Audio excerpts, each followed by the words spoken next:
at 7:01 p.m. and then we can move on to approval of the agenda. So if there's any amendments, please raise your hand and then I'll strike them or add anything.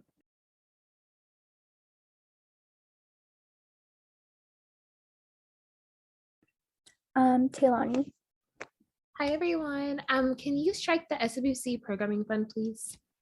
Yeah, we actually don't have funding for this meeting because it is a special meeting. Oh, sorry. Okay, just kidding. And then Jane. Can I strike Grace Song's UCOT appointment, please? Yeah, got it. And then Sarah. Can I strike Bruin Advocacy Grant, please? Yeah, that's not on the agenda for today. So Oh, my bad. And then, Thanks. no worries. And then Angelina or Angie. Hi, can I strike Image's appointment for Faculty Executive Committee, please? Thank you. Yes. Okay, found it. Got it. Is there any more amendments to the agenda? Okay, awesome. So I guess this is where we approve the agenda. Can I get someone to motion the approval of the agenda for tonight's meeting, August 30th? I move to approve the agenda for our special USAC meeting, August 30th at 7 p.m. Can I get a second? I second. Okay, Herman approves. I think that's how it goes. Herman approves. Motion. Herman motions and Momina seconds. Okay. Correct. Got it. And then moving on to approval of the minutes from. Cass, we do need to vote. Oh yeah. Okay. I'm so sorry. No, you're good. Okay. Please raise your hand for approval of the agenda today.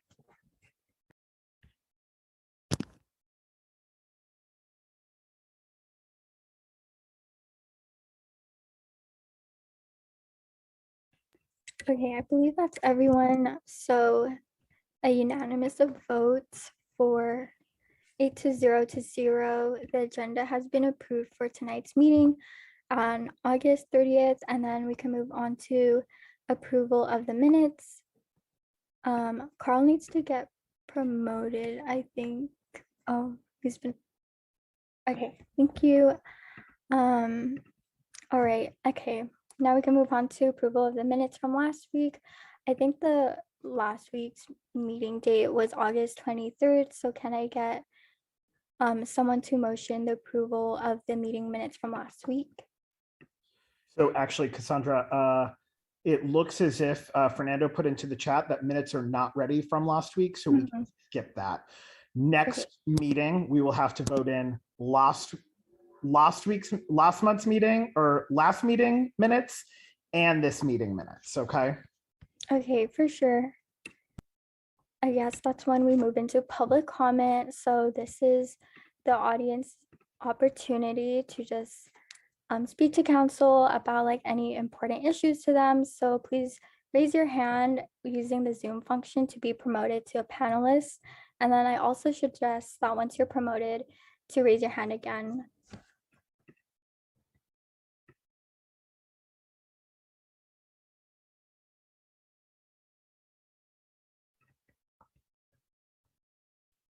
Okay, I don't see any hand raised, so I'll be closing public comment.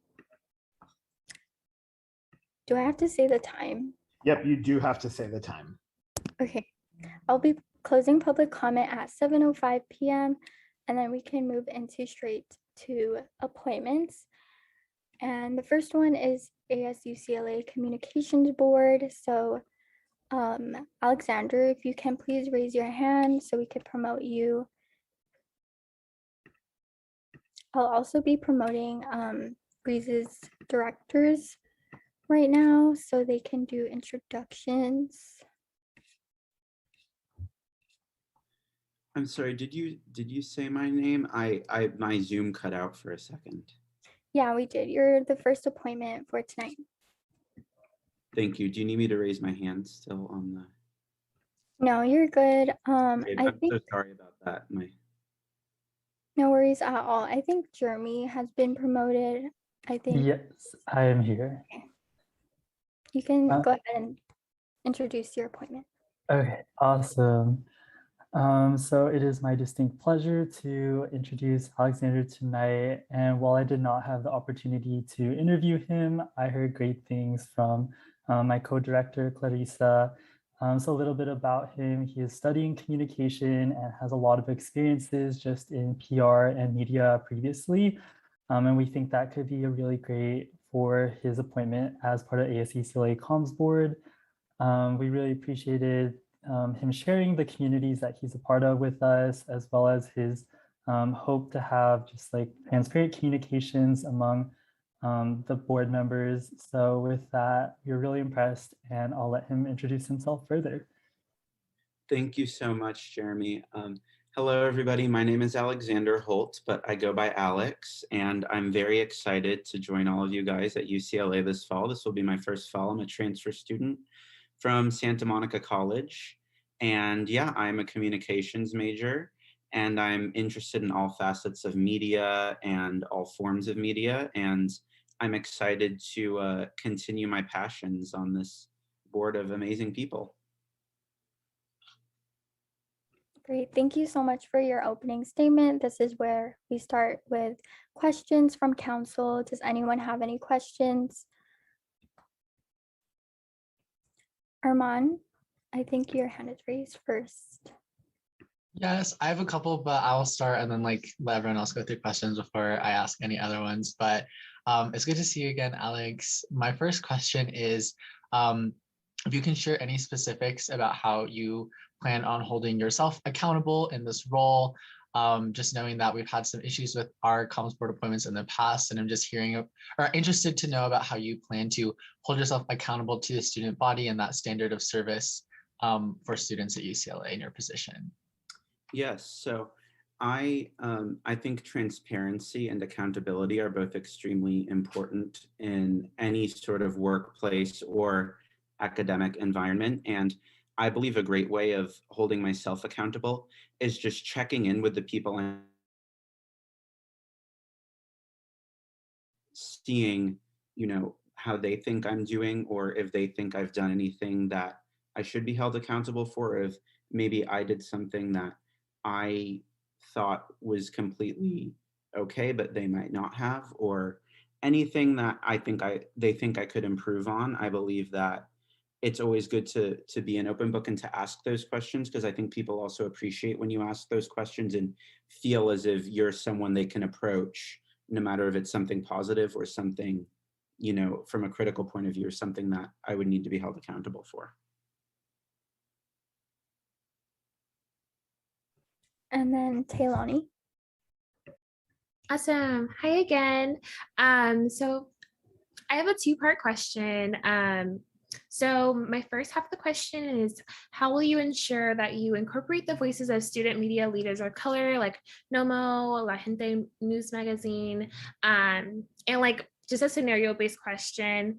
If these student media leaders of color aren't responsive initially, what other avenues would you take to ensure that they have a seat at the table? Yes, Also absolutely. send the questions in the chat too. I know it was pretty long. Thank you so much. So I believe that, we're a huge tent as a student media organization. And as you mentioned, there are several different publications we have specific to different marginalized communities.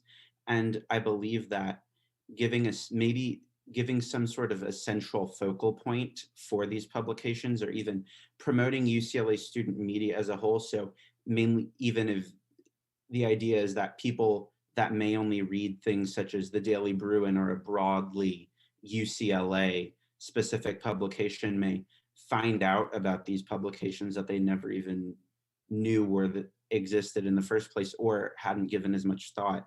I think that the main priority should be promoting voices promoted as much as they should be. And I think social media is a great way to do that, raising awareness through media. Or, we are going to be back in person this fall, holding certain, in-person events or outreach in person, especially to, transfer and first generation students that oftentimes may not seek out certain opportunities to get involved on campus, making sure that we find ways to reach those groups of people that, whose voices we value. We want to make sure that they know we value. And sorry, I'm just going to look at the second question again one more time. Yes, if these student media leaders, if they're not responsive for, I think, it helps to, again, like I said, be an open book and let people know that all ideas are welcome, even because in previous experiences, I feel like when I've gone to reach out, to be involved in certain academic activities, and I'm not a person of color and I'm very privileged, so this is coming from a different perspective, but even I have felt that sometimes they seem very selective and kind of almost guarding themselves from the rest of the school in a way. And I think to seem more welcoming to people, if you are more welcoming to people, people will come. So making sure that they know we are a welcoming organization, that we want to hear your voice. We don't want to, esteem ourselves off of, whatever prestige. We want to make sure that all voices are heard, no matter what community you're in, no matter what corner of the earth you live in, no matter what, your voice is welcome. Thank you. And then Sarah. Hi, Alexander. Good to have you here. I'd love to just know how you plan to balance the oversight powers of the Communications Board with the relative independence that is often required for journalistic integrity. I believe that, I agree that it definitely is a balancing act, because I've worked managing projects before and managing certain things, and journalism definitely has much more autonomy than other industries I've worked in. So it will be a transition for me. But I believe that there's a difference between being organized and being controlling. And there's a big distinction between that. And maintaining organization within a group without being controlling is key. You need to make sure that everyone's voices on the same level are heard. And I think transparency is key, because when people aren't transparent, or if you don't even give your subjects the opportunity to talk, that's when things start happening that are unpopular. And I also think that even though journalism does require a lot of, it gives you a lot of independence and it gives the subjects a lot of independence, making sure that if someone does something that we as a group think is out of line, they're also approached about that. Next, I have Promise. Yeah, thank you so much, Alex. Or sorry, Alexander. I don't know if you go by Alex. I go by Alex, it's fine. You? Okay, sorry. Thank you so much for being here. Just wanted to ask a question. So if you were to be appointed onto the communication board, you would essentially have like a duty to the student body to ensure, like, as a student sitting on the ASUCLA communications board, you are representing and advocating for the student, like for students and student body. So I just wanted to ask, like, in what way, like, how do you hope to do that this year? And in, I guess, so that the issues that we've had in the past, where it's seemed like the student representatives were not advocating for students on the board, like, how do you plan to do that and, like, essentially hold the folks on this board who are not students accountable and continue to advocate for students, essentially? Yeah.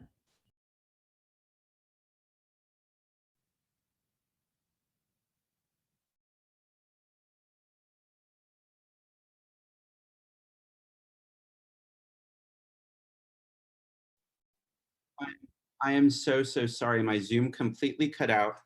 And in your question, I caught up to the, I had heard up to the point that you said, what steps would I take to ensure that I'm representing the student body as a whole, as opposed to issues you've had in the past with other people on the communications board? So I come up from a perspective where I used to be a student that kind of wanted to stay behind the scenes. I didn't want to get involved. And so I guess I fell back into that category of a student that didn't really feel like I needed to make an impact. And because I now want to involve myself within UCLA's community, I feel the need to advocate for students that oftentimes don't feel represented or don't feel welcomed or feel like they just want to stay behind the sidelines or feel marginalized by the school as a whole. And as a transfer student, I also want to, and a first generation student, I want to uplift the voices of transfer and first generation students and encourage people like myself previously that oftentimes wouldn't get involved in certain organizations or wouldn't reach out to have their voices heard, to reach out and have their voices heard. And that even includes in a day-to-day basis, meeting people that might seem, timid or quiet or shy or have their own grievances about the school or don't feel like they're heard by the school, just talking to them as a friend and on a day-to-day basis, and then kind of making them aware that I'm on student media, I'm on the communications board, and that I would like to, hear what they have to say and have their voices heard and find some way for them to have their voices uplifted. Thank you. And then we'll have one more question because it is getting over like 5 minutes. So Herman. Thanks, Alex, for your responses so far. This is my last question.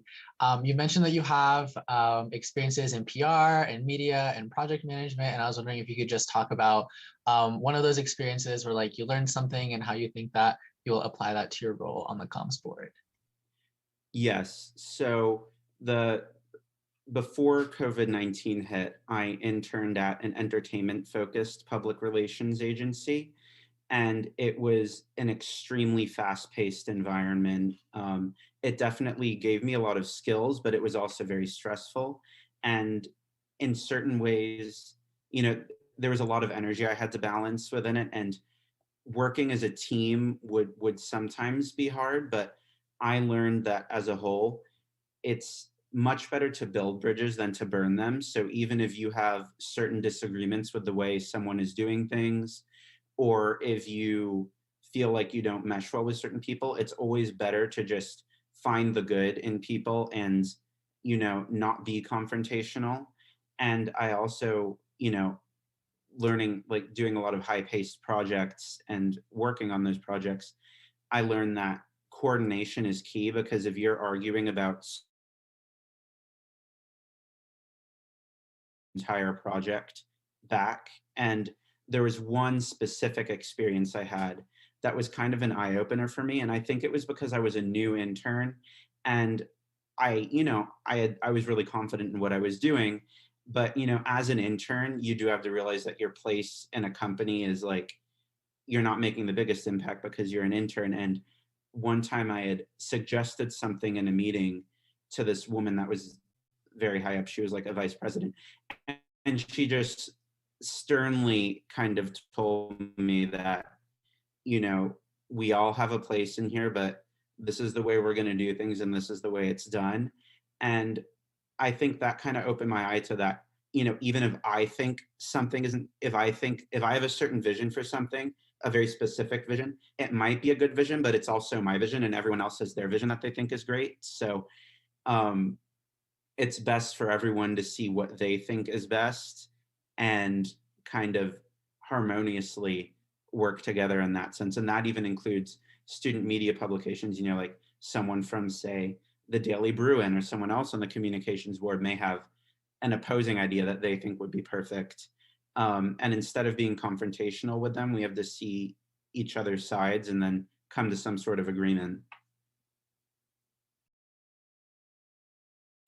Thank you for answering all the questions from council. You can go ahead and give your closing statement. Thank you so much for having me and interviewing me. It's been a pleasure meeting all of you guys and answering your questions. And I hope the answers I gave help in your appointments or decisions. And I hope to see more of you guys in the future. Great, thank you so much. And then you're able to just like leave or just sit in if you'd like. So I'll be moving on to ARC recommendation. I'll be giving ARC recommendations today because Ms. Castle's our acting president. So we gave a 3-0 positive recommendation for Alex as ASU CLA Communications Board. We thought that he exhibited a lot of strong understanding about the requirements of the position and an ability to complete those, as well as an awareness of the like less seen publications of student media that should be highlighted, and think that he'll be able to platform those well in his capacity. Thank you so much, you guys. Of course. I guess this is where we have a discussion. If there's anything that we want to discuss, or we can just move straight into voting. Okay. Can I get somebody to motion to approve Alexander as ASU CLA Communications Board?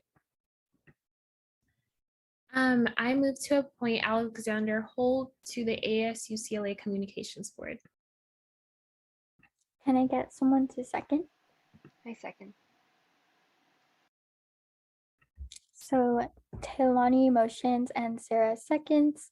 Congratulations. Oh wait, we have to vote first. Oh, yep. Pause. Can I, okay, raise your hand if you All are- in favor? Oh, all in favor, please raise your hand.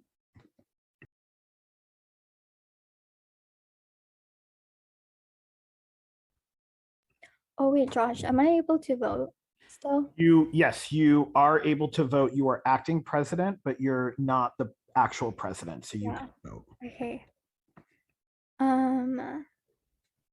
Okay, so I think that was everyone. Oh, I think Maya, are you there? Okay, if not, so 11-4, and then can I get everyone abstaining to raise their hand?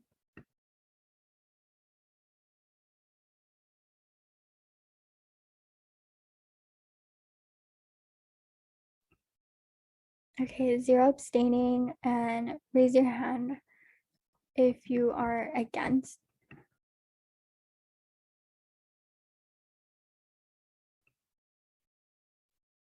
Okay, I think Maya didn't vote, so what do we do with that? That's okay, because you still have majority, so he would pass with an 11-0 vote. Okay, so with an 11-0 vote, Alexander is your next ASU CLA Communications Board appointment. Congratulations. Now we can move on to our next appointment. So Brian for Campus Programs Committee alternate. Brian, if you're in the waiting room, can you please raise your hand?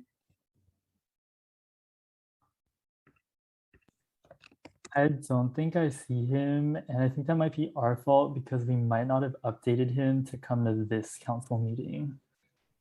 Okay, no worries at all. We can move on to Kayla. I think she's here. Oh yeah, she is. Is Kayla promoted?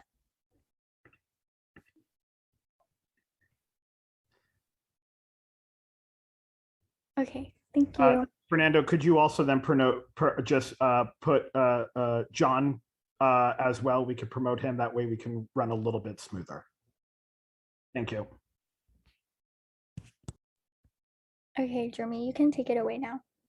Okay, awesome. So I am super excited to be introducing Kayla Rafanan tonight for the USAC Budget Review Director position. Throughout her interview, she talked a lot about just drawing on her experience as Budget Review Director this past year, as well as like the Assistant Director in an in-person setting. And we really think that her knowledge of both of these scenarios will be super helpful as we're navigating potentially a hybrid environment throughout this upcoming year. We also really appreciated her emphasis on equitable funding and not just paying attention to the application, but also the hearings that student groups are going through, and also how passionate they are about their mission. So considering both qualitative and quantitative measures when looking at student applications. And with that, I'll let her introduce herself further. Okay, thank you, Jeremy. Hi, everyone. My name is Kayla. I'm an upcoming third year physiological sciences major. And as Jeremy mentioned, I've been a part of Budget Review Committee since my first year, and I actually worked as Budget Review Director last year. So I'm hoping to continue working to support student organizations, help provide them funding and resources to create their passions and turn them into events that help connect all the different communities at UCLA. So, yeah.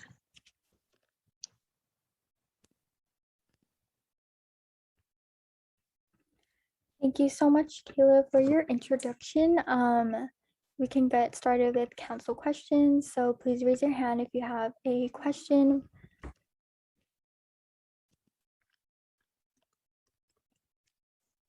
Angie? Hi, Kayla. Thank you for being here. My question is, how will you go about getting student input for programming and for funding? Yeah, so in terms of student input, I've actually last year started sending out evaluation forms for students who have applied to the budget, have applied to BOD, just to kind of get their input about the application process or the hearing process. Since this fund really exists for them, I think it is really helpful to send these forms out and get their input about what we can improve, or if there's anything that's confusing or that they're struggling with. So I actually started that last year, and I think I would like to continue doing that if I hopefully get reappointed to the position. Other than that, I encourage all students to attend office hours or email me if they have any questions or if they have any comments.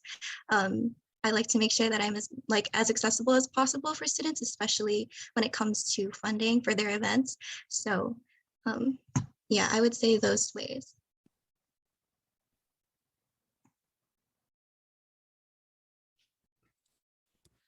Taylani? Awesome. Hi, Kayla.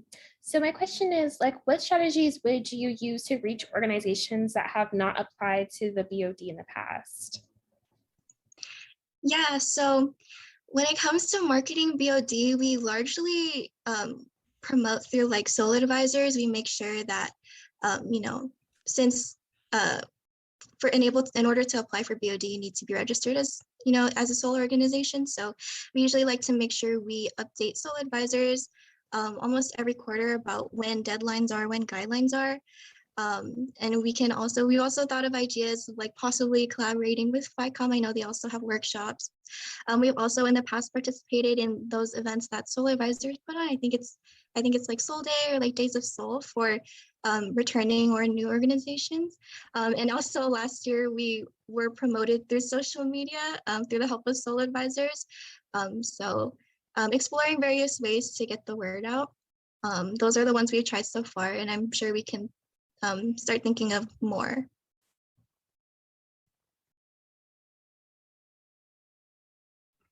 Thank you so much, Kayla. Did council have any more questions? Okay, if not, we can allow you to do your closing statement. Oh, closing statement. I guess I would just like to say thank you for everyone who asked questions. I've worked in budget review committees since I was a first year at UCLA. And so it was one of the ways that I felt that I was able to help make an impact on campus, no matter how small. I really like being able to listen to these organizations and know what they're passionate about and feel like I'm helping them make their impact on the community. So even if it's indirect, it really does mean a lot to me being a part of this committee, and hopefully I will get to continue doing that work soon. Thank you. And then we can move on to our recommendation.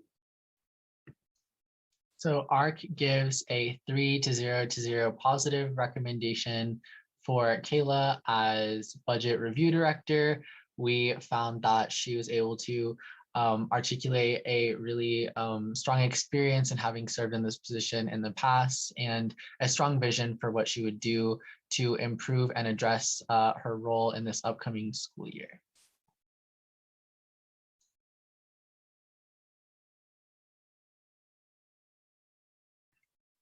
Thank you. And then did anyone else from council have anything to add on? Okay, if not, we can move on to voting. So all in favor, or actually, can I get someone to approve Kayla for budget review director? Or can I get someone to motion Kayla for budget review director? I move to appoint Kayla Promoted to budget review director. Can I get a second? I second. Sarah motions and Angie seconds. All in favor, please raise your hand.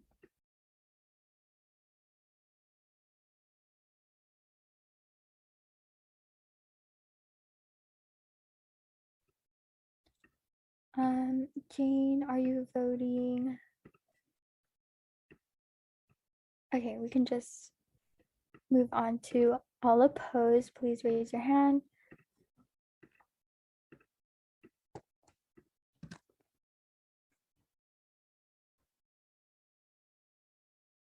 Maya, is that an old hand?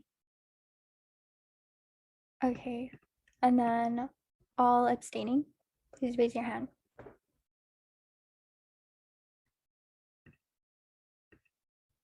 Okay, I think just Jane didn't vote, so 10-0. Kayla is approved to be budget review director, so congratulations. Thank you so much. Of course, and feel free to hop off the call if you want. Okay, so we can move on to our next appointment, who's John, but actually, can I ask Armand or Tay, did we interview them for ARC? No. Okay, we didn't interview John. I don't think they're here anyways, so we can move on to Caitlyn for Student Conduct Committee. Perfect. While I did not interview Caitlyn as well, I've heard great things from my co-director who was able to interview her. And so she is a prospective appointment to the Student Conduct Committee. And we were really impressed by just her emphasis on transformative justice and bringing that to student academics and ensuring that we are being empathetic as we respond to students breaking academic codes. We really appreciated too her harm reduction approach when looking at students who break the academic code and just really advocating for them in the best way possible. And with that, I will let her introduce herself further. Hello, everybody. My name is Caitlyn. My pronouns are she, her, hers. I'm a rising third year and a political science major.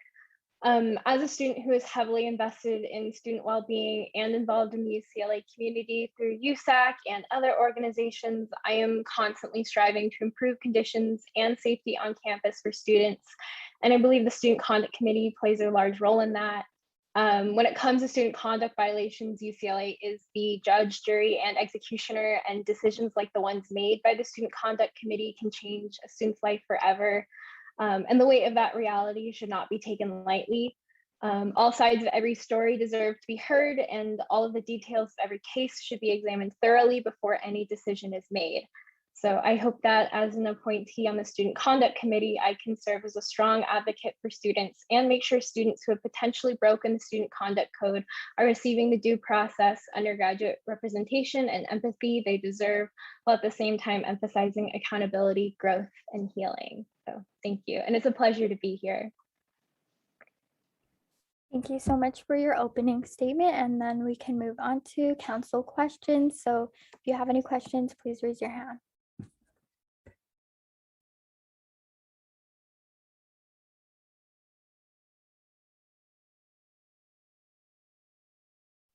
Taylani. I think Promise was first. I don't know. Okay. No, you were definitely first. Oh, okay. Hi, Caitlyn. So basically the question, I know that in your intro, you are passionate about transformative justice. So I wanted to just ask, like, how do you plan on bringing transformative justice principles, the paradigm, to the Student Conduct Committee? Thank you for your question. I'm really hoping that I can advocate for the implementation of some sort of development that goes over the restorative justice principles and transformative justice principles into the Student Conduct Committee student training. I think that it'd be really important that incoming appointees to the Student Conduct Committee understand the principles of restorative and transformative justice, and we're all kind of working from that framework. I think that that would be step one. And also just for me personally, making sure that with each and every case there, the Student Conduct Committee sees a wide variety of cases and violations, but making sure that we're always, asking, okay, if harm has occurred, how can we not only make sure that a student is held accountable, but how can we promote their own growth and also address the harm that has occurred to another party if that's involved, and how everyone can heal from that and how we can move forward.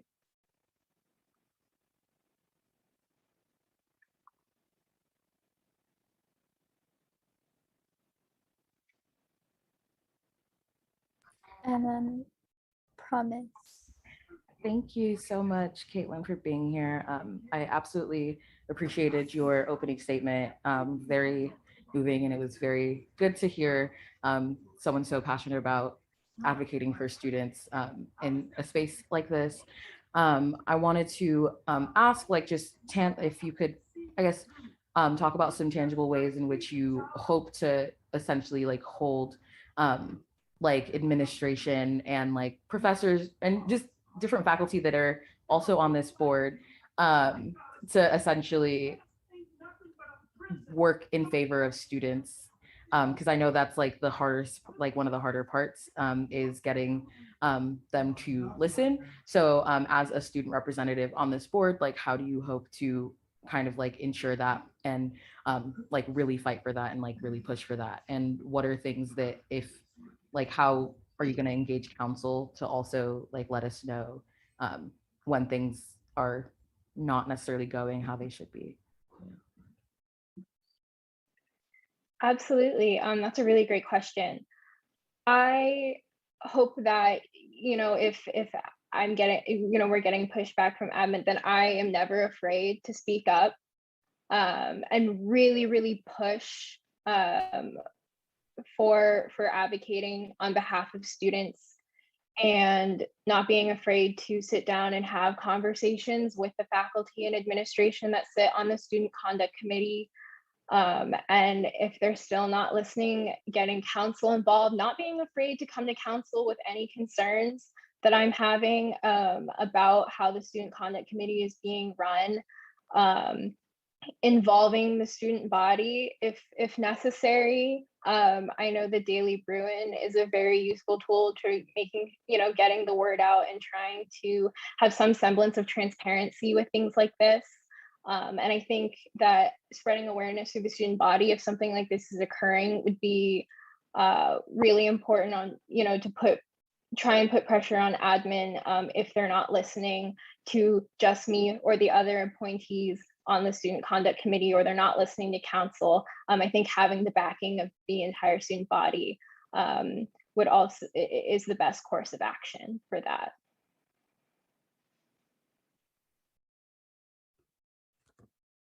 And Herman. Thank you so much for your responses so far, Caitlyn, and it's good to see you again. This is kind of a long and wordy question, so I'll put it in the chat as well if that's helpful. Can you articulate your understanding of and positionality towards any student communities or identities who may be most at risk of being disproportionately targeted or found guilty of conduct violations?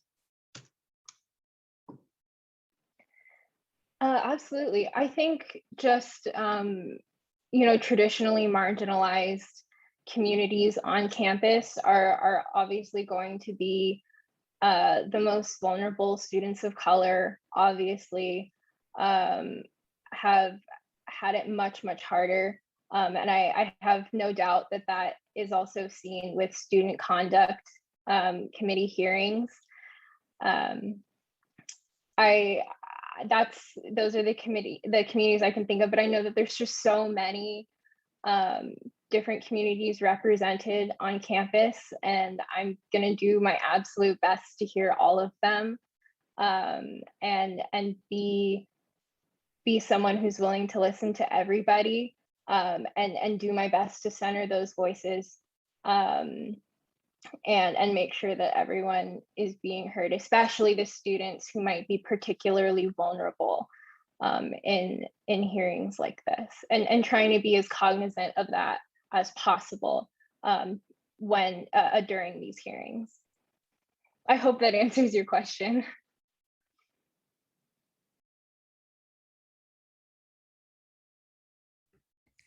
Thank you. And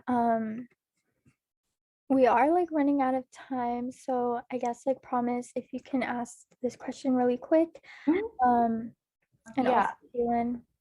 Yeah, it's just a quick follow-up of the question that Herman did just ask.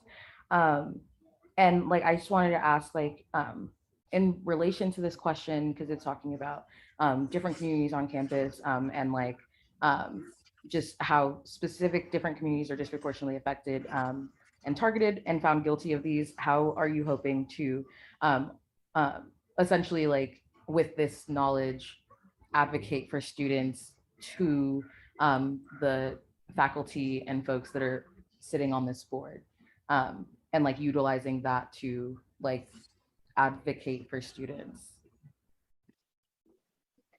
Yeah, absolutely. I think that, yeah, most importantly, making sure that I'm just learning everything that I can about all of the different communities on campus, and trying my absolute best to communicate that effectively to administration or the other people that sit on the student conduct committee, doing my best to communicate how, you know, different communities have different experiences on the UCLA campus, and how we need to be particularly focused on how different communities are treated differently, and they're more heavily impacted by cases like this. I think that that's the best thing to do, is just do my best to just communicate all of the knowledge that I have, and outsource if I need to ask others for help as well, especially if I don't belong to the community in question, making sure to uplift those voices as well when discussing these hearings with administration or the other members of the student conduct committee. Thank you. So that was the last question from council. Thank you so much for answering, and you can go ahead and give your closing statement. Alrighty. I just want to thank all of the council members for their time, because there are a lot of appointments to review tonight, and I appreciate the dedication you all have to the UCLA community. I hope that I have also demonstrated my own dedication to UCLA students and all of the wonderfully diverse communities they come from. Ensuring that UCLA as an institution is listening to and taking care of its students, even if they have violated the student conduct code, is really important to me, and is why I take being appointed to the student conduct committee very seriously. Each and every student deserves empathy, respect, and the opportunity for growth. Students deserve to have the perspectives and voices of their peers represented at their hearings, should they potentially break the student conduct code. So I hope that as a part of the student conduct committee, the council can rest assured that I will always do my best to advocate for students, center student voices, and approach each and every case with an open mind. So thank you all. Thank you. And then ARC recommendation. ARC gives a 0 to 3 to 0 no recommendation for Caitlyn as student conduct committee.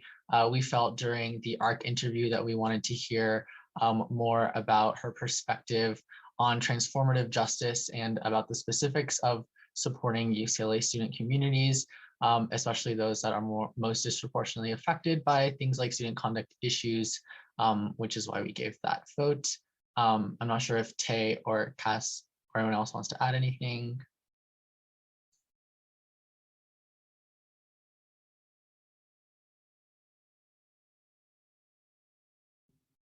Yeah, so I'm sorry, promise. We keep doing that. I really appreciated you like coming today and giving like very thoughtful answers. So during the ARC interview, I'll just speak for that one.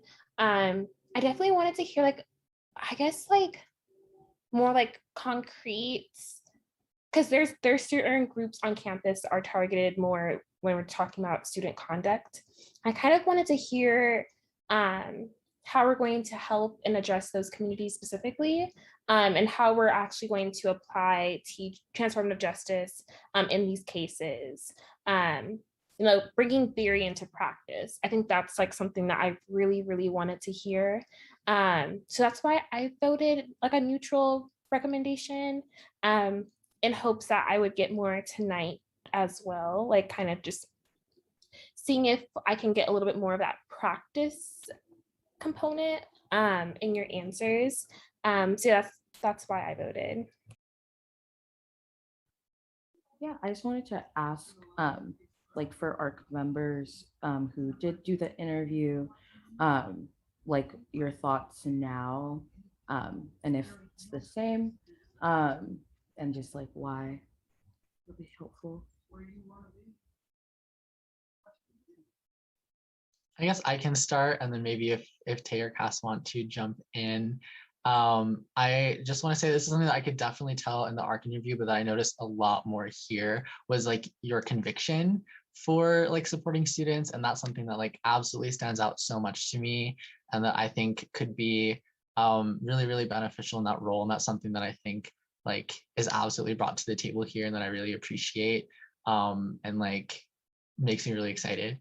But when it does come to those specifics, I think of applying transformative justice, I think I didn't hear like any specific pillars when like we were talking about those aspects of transformative justice and like defining how to put them into practice in this interview, as well as a lack of articulation for things like institutionalized racism or specific over-policed communities on campus. And so I think that's something that I think like due to the lack of those specifics, I still feel a little bit uncomfortable, because I think that understanding like one's own positionality, and then the fact that there is like the fact that these students are in a really vulnerable place when they come into these aspects of conduct. And so understanding how the institution has set them up to even be in a conduct case in the first place, I think is absolutely essential to approaching this position. And I think that if you are appointed, I think you know, seeing like that really strong articulation about like things like institutionalized racism and how these like structures in place affect these over-policed students, and then the specific praxis of those over-policed students is something that I really think would need to happen, just to acknowledge the fact that the conduct case is never just about the actual conduct. It's also about the student identities and how the institution has subjected the student to be in that place in the first place for many of these cases. Yeah, I think that's how I feel. I'm not sure if Tay or Cass or anyone else wants to jump in. Yeah, I think you explained it perfectly, Arman. I do think that this is something that can be learned, or not. I don't want to say learned, but I think this is something that can be like developed and like nurtured like in the job as well. So it's like not like a hard no for me at all, but I still do feel not totally comfortable, confident in the answers today too, because it kind of felt like the ARC interview answers as well. But I do see the passion, I do see the conviction, which is like why I know that this can be nurtured on the job as well. Yeah. And Jane, you have your hand raised. Hey, I just wanted to say, sorry if you guys can't hear that well. Thank you so much to ARC for like your input. I guess I think what it sounds like and what we should, as the rest of council, since we've had less opportunities here, is whether we are like comfortable appointing Caitlyn or not. So I'd be interested to hear everyone else's opinion. For me, I think I'm about the same as Iman and Tay. Yeah, I think that similarly, I think that also in how like why I kind of followed up with the question that I did, and like I think I was definitely like hoping for some like tangibles, and like kind of definitely like touching on like exactly what you brought up, Herman, like just like in working in this like conduct like committee alongside like these different faculty who are a bit more far removed from students, and like how like what we're dealing with, and also like it's just really important to like Tay said, put theory to practice, and like really emphasize these important nuances to take account like for, especially when advocating for students in these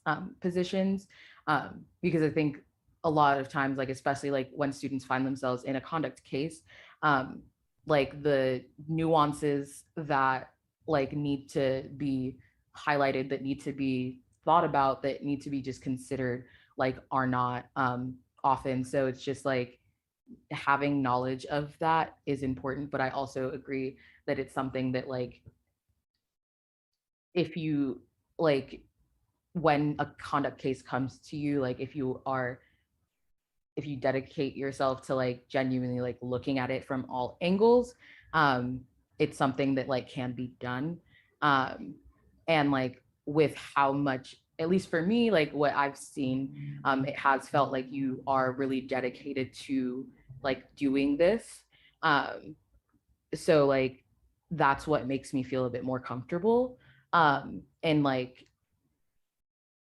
putting you forward. But I do agree with my council members' concerns in regard to these things. But I think that also can be like mitigated with like communication from you to council, so that we know like what's going on, and like that we feel that like you're advocating for students in the way that we intended when appointing, if you're appointed, essentially. So.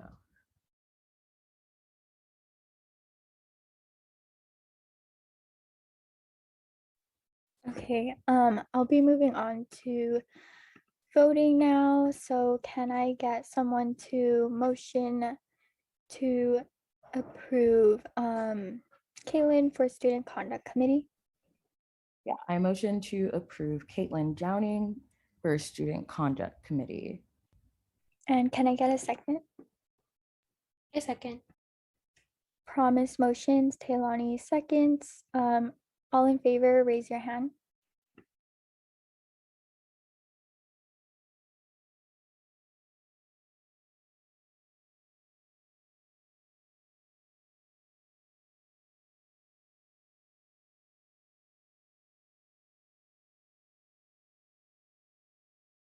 Okay, and then all opposed?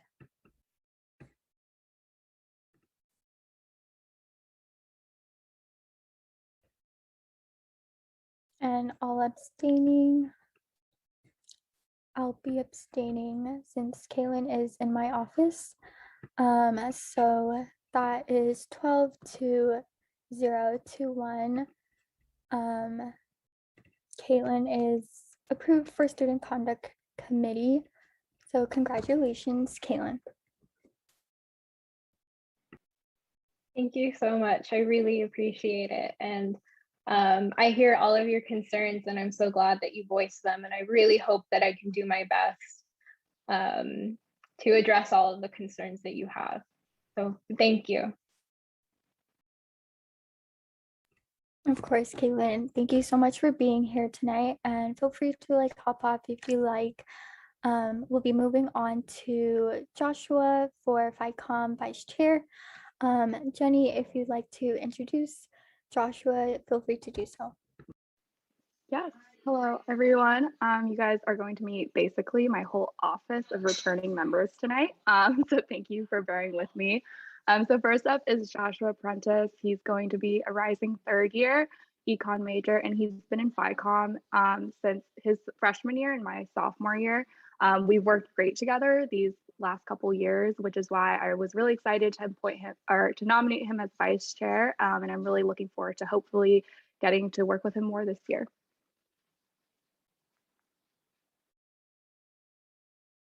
Thank you so much. Joshua, you can go ahead and give your opening statement. Hi, everybody. Really appreciate the time to host this interview. My name's Josh, pronouns he, him, his. I'm from Orange County, and like Jenny mentioned, third year. And I've been a part of Ficom ever since, stepping on campus. It's been such a great experience for the past few years. And it's been great to be able to provide funding for student clubs, to be able to provide the funding for different clubs on campus and different organizations, to be able to have events going on for students and UCLA students to be able to find their communities and to be able to feel welcomed and a part of the overall UCLA community as well.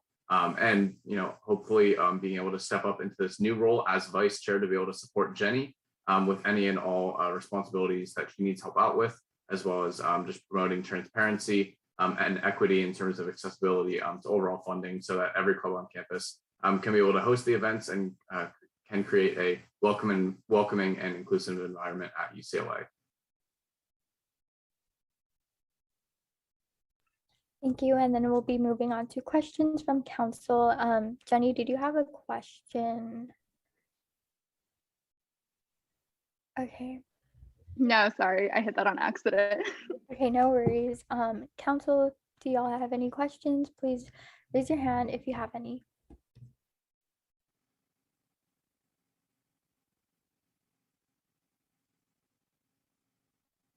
Emily? Hi, Josh. Thank you for being here. I was just wondering if you could elaborate a little bit more on how your past experiences within this committee is informing how you want to continue building it next year.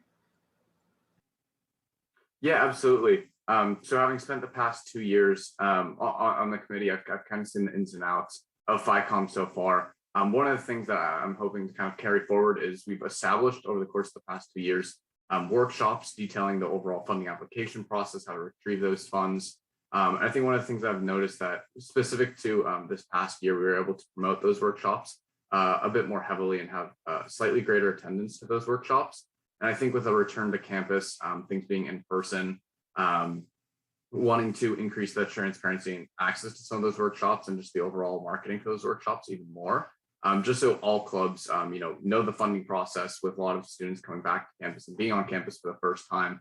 I think it's really important for them to actually know the funding process. So hosting those walkthroughs, and as well as just increasing the amount of marketing and publicity around some of those workshops, I think is something that we'll carry forward, that we've kind of initiated this past year, and hopefully carrying that forward within the next 2 years, just as students are coming back to campus for the first time. Thank you. And Carl? Thank you. Hey, how's it going, Josh? Glad to have you here. My question was, as an experienced member of Ficom, what are some shortcomings you currently see with Ficom, and how do you plan to address them as vice chair?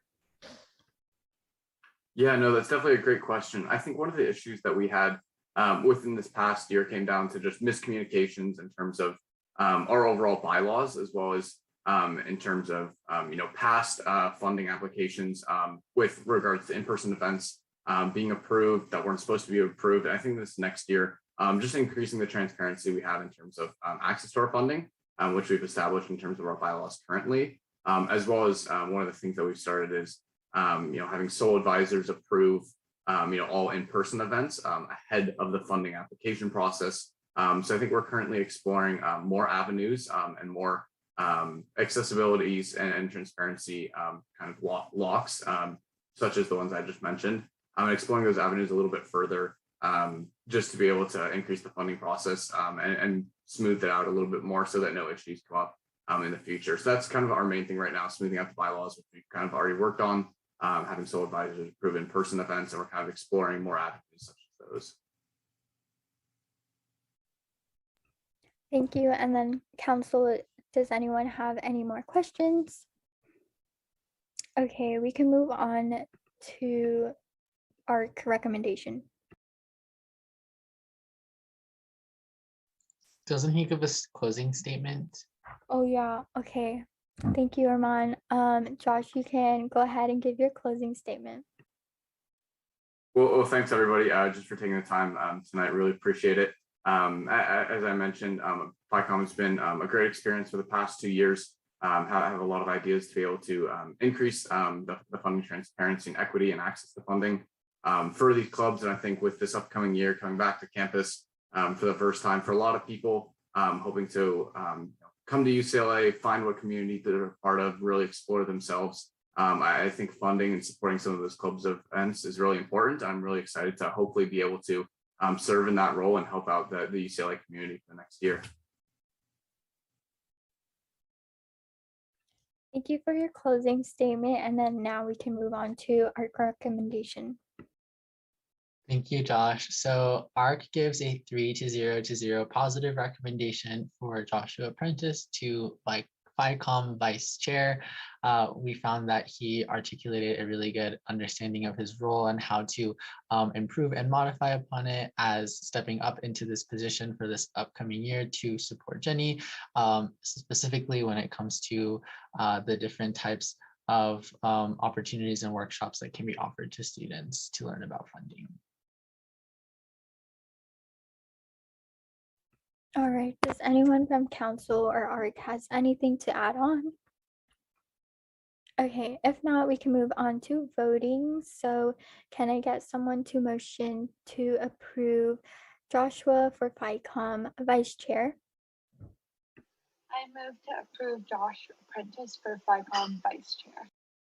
Can I get a second? A second. Jane motions, Sarah seconds. All in favor, please raise your hand.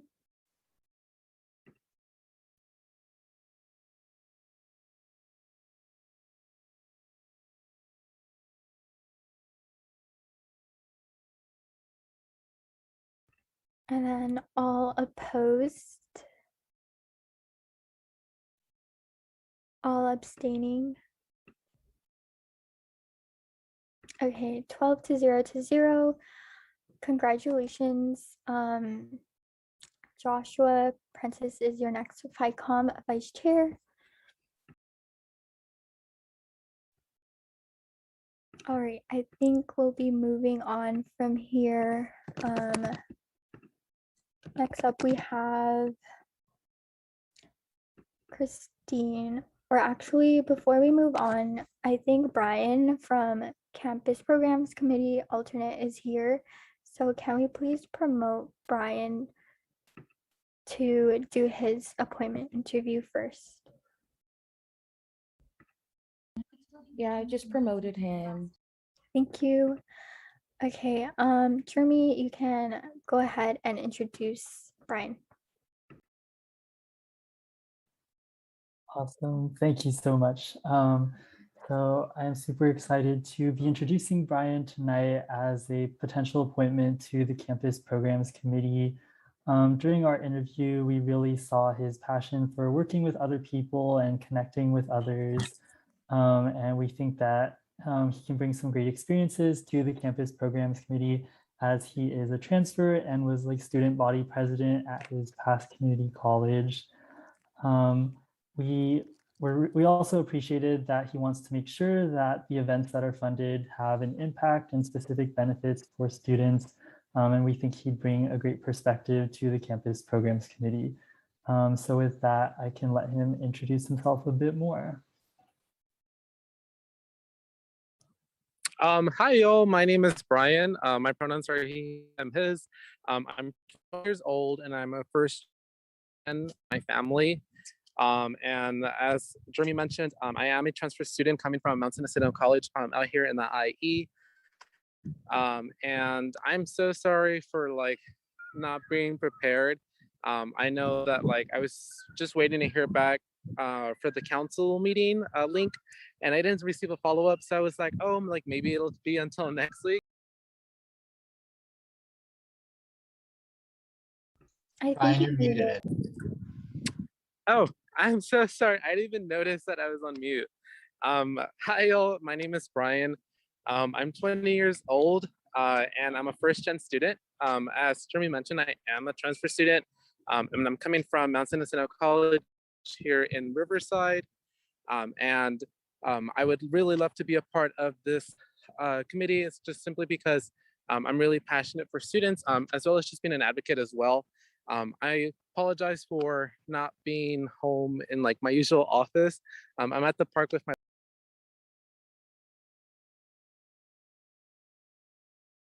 I think You're muted again. Sorry, I'm not sure why it's muting. As I was saying, I was not. I didn't get a follow up with the email with tonight's link. So I apologize for not being in my like office. I'm here at the park with my little sister, but I'm still here with y'all. And if you guys have any questions, please let me know. No worries at all, Brian. It's completely fine. We're glad to have you here. So we can move on to council questions. So if council has any questions, please raise your hand.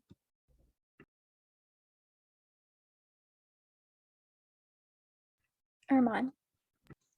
Hi, Brian. It's good to see you again. I was wondering if you can share about any experiences that you've had previously that you think prepare you for this position, and what you've learned from them that you think you want to apply on CPC. Yes. Can you repeat the question? The signal cut out, so I barely heard like half of the question. Yeah, of course, no worries. I'm just asking what experiences, if any, you want to share from before you came to UCLA that you think prepare you for CPC that you want to apply in your role. Yeah, definitely. So as I mentioned in my interview, I was the student body president last year for my former college. And in that position, I was able to lead around 16,000 students. And I did that primarily with my team. It was about a group of 12 of us. And we really looked for ways to really just communicate and be there for the students, even in a virtual environment.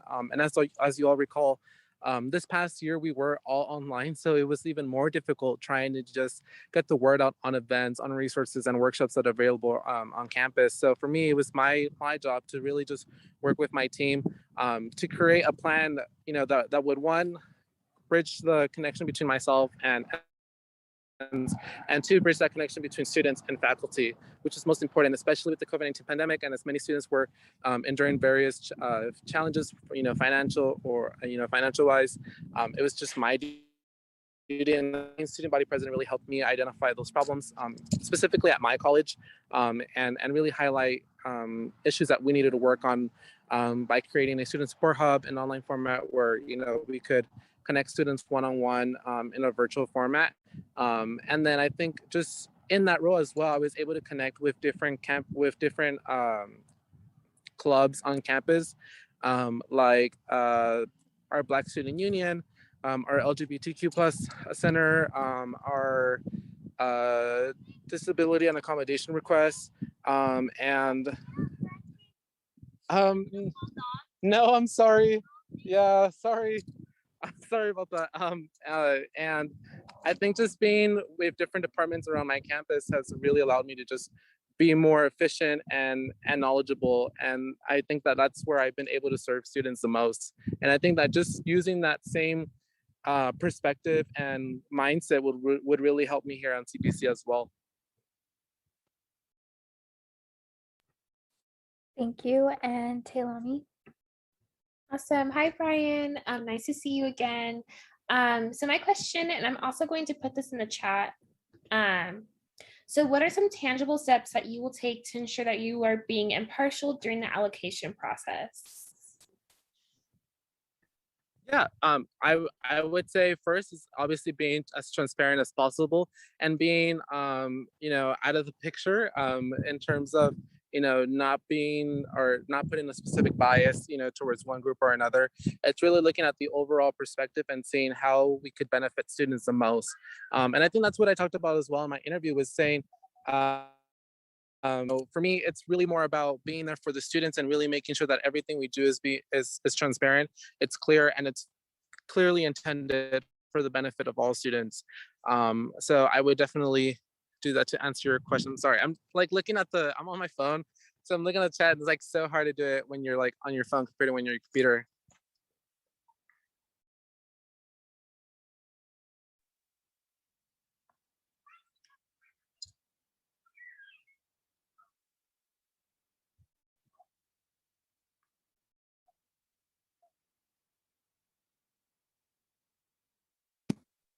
Cassie, did you freeze? Oh no, I thought Brian had to look at the question first, but I guess Brian is done with that question. Yes. Council, is there any more questions for Brian? Okay, we can move on to Brian's closing statement. Yes. Well, I just, once again, I really hope that y'all can approve me as a CPC alternative. I think that whether it is in this role or another role that I work with, I think that my goal is to make sure that I be an advocate for all students, no matter where they come from, what background, whether they're a transfer student, whether they're a non-traditional or traditional student. It's really being there for them, and making sure that they have the best experience possible at UCLA, despite the stereotypes and the stigma that surrounds students and the barriers as well. So I really hope that I'm able to do that. And if y'all have any other questions, please feel free to reach out to me. But thank you once again for the opportunity. Thank you so much, Brian, for your closing statement. We can move on to ARC recommendation. ARC gives a 2-1-0 positive recommendation for Brian as CPC alternate. We found that his experience and perspective that he could bring to the committee, specifically as an alternate, would be really strong, and that he would be able to complete the role well, especially bringing that transfer background.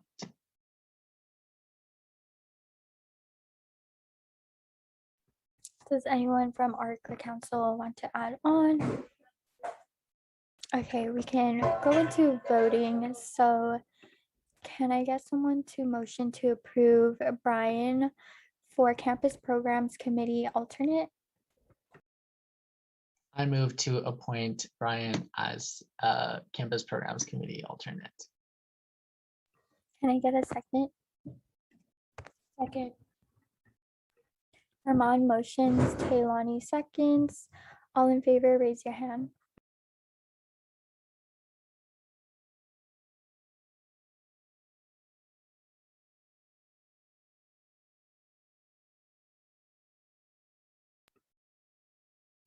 All opposed, raise your hand.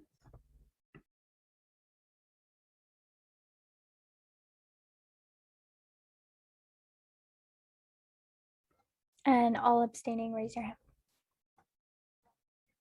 Okay, so to a 12-0-1, Brian has been approved as a Campus Programs Committee alternate. So congratulations, Brian. Thank you. Thank you so much. Of course, and congrats again. And then we can move on to our next appointment on the agenda, and that is Christine for Ficom general member. So Jenny, feel free to give an introduction. Yes, hello, this is Christine. She's going to be a rising senior, pure math and an econ major, so she's really smart. And she's been in Ficom basically since I joined, so since our freshman year. I've absolutely loved working with her. She probably knows Ficom just as well as I have. I definitely trust her with everything. So yeah, I'll kick it off to Christine for an introduction.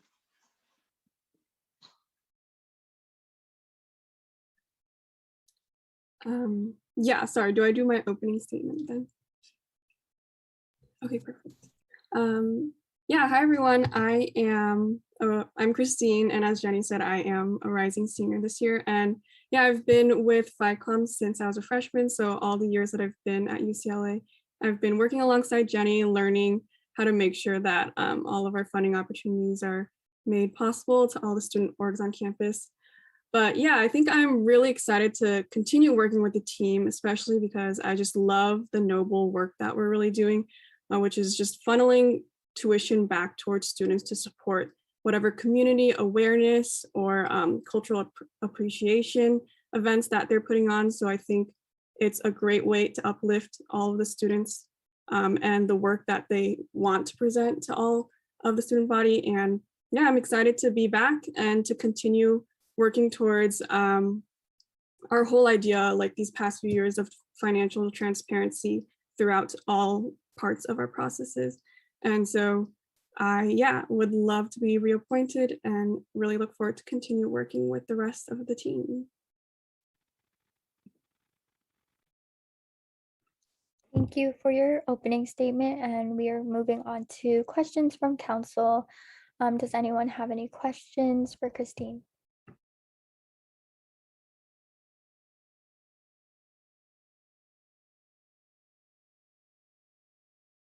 Carl?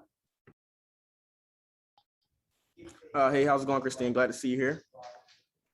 So I just wanted to ask, and I was supposed to ask Ryan this as well, so I'll talk to him about that later. Basically, how will you work towards ensuring that there's like tangibly, how will you work towards ensuring that there's like equity and inclusion with some of the decisions that you'll be making as a general member of Ficom? Yeah, absolutely. So something I think specifically that we already do right now is that we make a really great effort to making sure that all of the applications that we receive are graded by multiple people, and we average across these to make sure to mitigate any biases that occur regarding any type of reflection that the application may have. And in particular, something that I'm hoping to work towards this year is actually providing like a second end of financial transparency that comes from actually audits, and also providing audit reports. So ensuring that all the money that we're actually allocating out towards students are going exactly to where they say that they are. And in this way, we're actually checking to ensure that a lot of the like groups that are coming to us are correctly using the funds, and we're ensuring that everything that we have put out towards the students in terms of, you know, providing and funding, providing for these like sources for events that try to uplift equity and like just student awareness. So sorry, I got a little lost in there, but yeah, I'm hoping that these audit reports will just help make sure that the money that we're putting out is actually being used as we hope that they are, and in that way just continue to uplift the various student orgs that are coming to use our funds essentially. Thank you for your answer, Christine. And the next question is from Jane. Hi, Christine. It's nice to see you. I just wanted to ask, what do you think has been the most fulfilling part for you of working on Ficom so far? What would you be most excited for this year if you were to be appointed? Yeah, definitely. So I think probably it's just like I'm really proud to be able to be on the team and to be able to tell people that I'm on the team when I explain to them what we're doing, the idea of just like our values of making sure that we're providing funds to events that normally would be really difficult to fund. Like I think we put on a lot of cultural shows.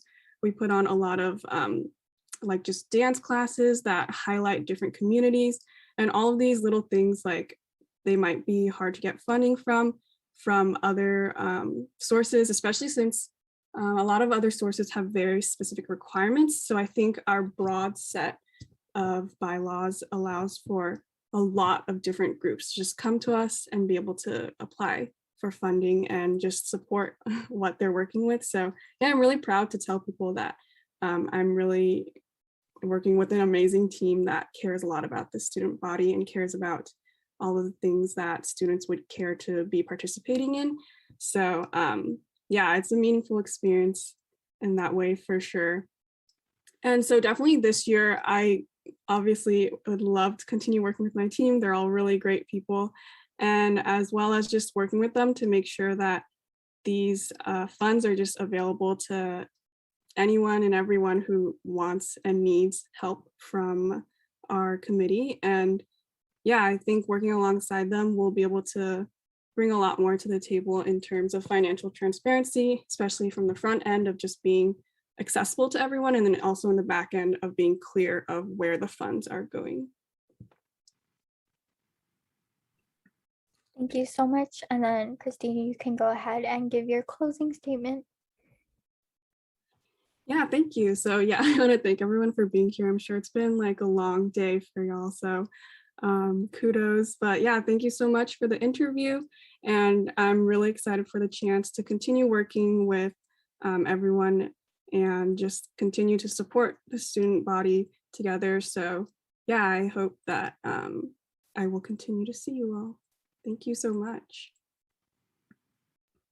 Of course, and thank you for showing up today. And then moving on to ARC recommendation. Okay, so ARC gives a 3-0 positive recommendation for Christine Tseng to be a Ficom general member. We found that her history on Ficom is alongside her strong articulation for pursuing an auditing process, prepare her well to continue serving in this role and working with Jenny.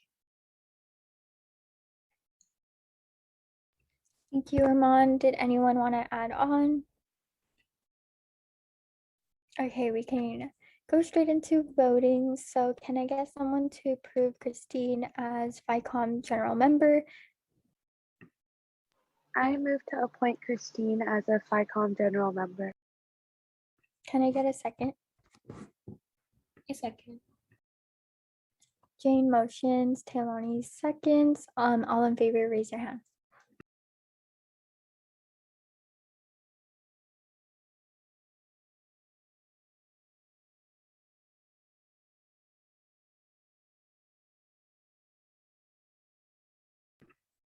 Okay. That's a unanimous of votes, so I don't have to say like all opposed and everything, right? Correct. That's Okay. Oh, Maya? actually, Maya. Can everyone raise their hand for all in favor again? It was 12. I counted.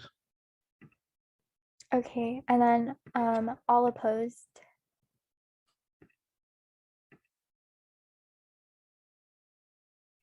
All abstaining. And then for this, since Maya didn't vote, we just don't count it. Yep, it would just be a 12-0 approved. Okay. To a 12-0, Christine has been approved to Ficom general member. So congratulations, Christine. Yay. Okay. Next up, we have Ryan for Ficom general member as well. Yeah, so next up is Ryan. So he's going to be a rising junior, and he joined Ficom last year in our virtual environment, and he really just dived headfirst into it. Sorry, my family's talking in the background. But he is a data theory major and has been working with us and like really getting to know Ficom. So I'm really excited, and I hope that if he does get appointed, that this next year he can continue to just grow it in his knowledge of Ficom.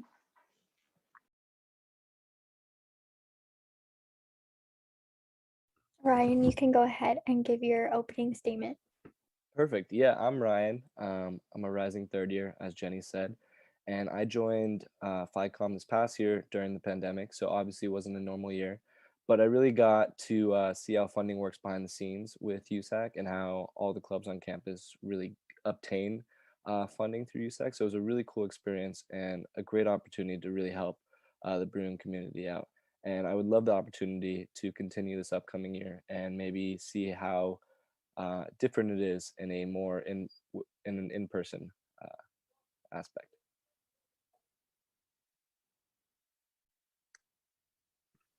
Thank you. And moving on to questions from council, please raise your hand if you have any questions for Ryan.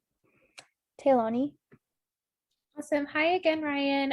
You kind of touched on this in your opening statement, but given that you joined Ficom during COVID, what is one thing that you're excited to see in Ficom now that we're going back in person?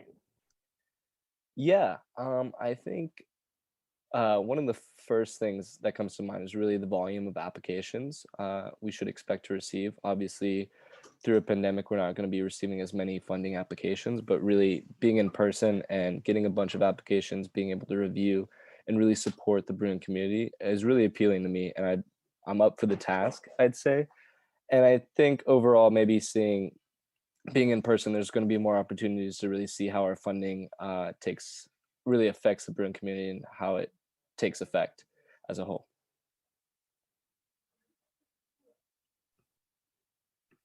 Thank you. Any more questions from council? All right, oh, sorry, I thought I saw someone's hand raised. Okay, we can move on to voting, or no, Ryan, you can give your closing statement. Oh, perfect. Well, thank you so much for all your guys' times tonight. And I really appreciate your consideration for this position. And I would really love the opportunity to serve USAC as well as the brewing community this upcoming year. Thank you. Thank you so much. And ARC recommendation? Yeah, so ARC gives a 3-0 positive recommendation for Ryan as a Ficom general member.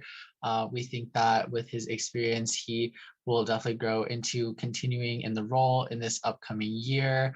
And then I personally really appreciated his comment in his ARC interview about specifically reaching out to transfer specific organizations to make sure that they are also aware of the funding process from Ficom.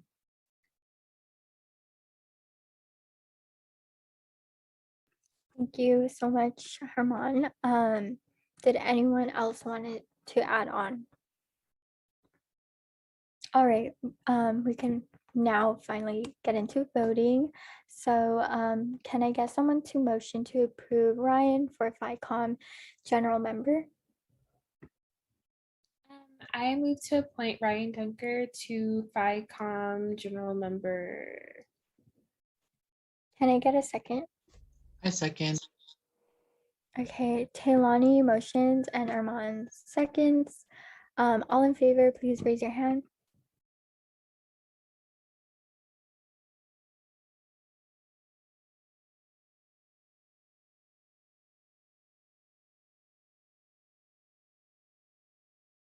Okay, finally, this is an actual unanimous vote. So 13-0. Ryan has been approved to Ficom general member. So congratulations, Ryan.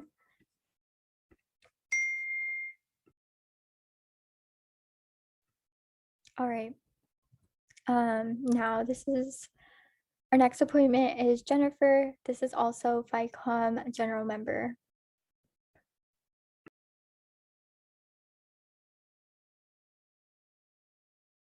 Yes. Okay. Last one, guys. I let her. She's also during a pandemic. And she was also in a different country. So mad props to her. And she really navigated that extremely well and was a great addition to our team. So really excited to nominate her again this year. And I'll give it to Jennifer for an introduction. Great. Thank you so much, Jenny, for your introduction. So I'm a rising junior and I major in business economics, minor in statistics. I joined Ficom last year, December, and I really enjoyed my time at Ficom as well as just to be engaged in the UCLA community, even though I'm currently in Hong Kong, so kind of far away. And I really hope to continue my role this year. Thank you, Jennifer, for your opening statement. We'll be moving on to questions from council, so please raise your hand if you have any questions.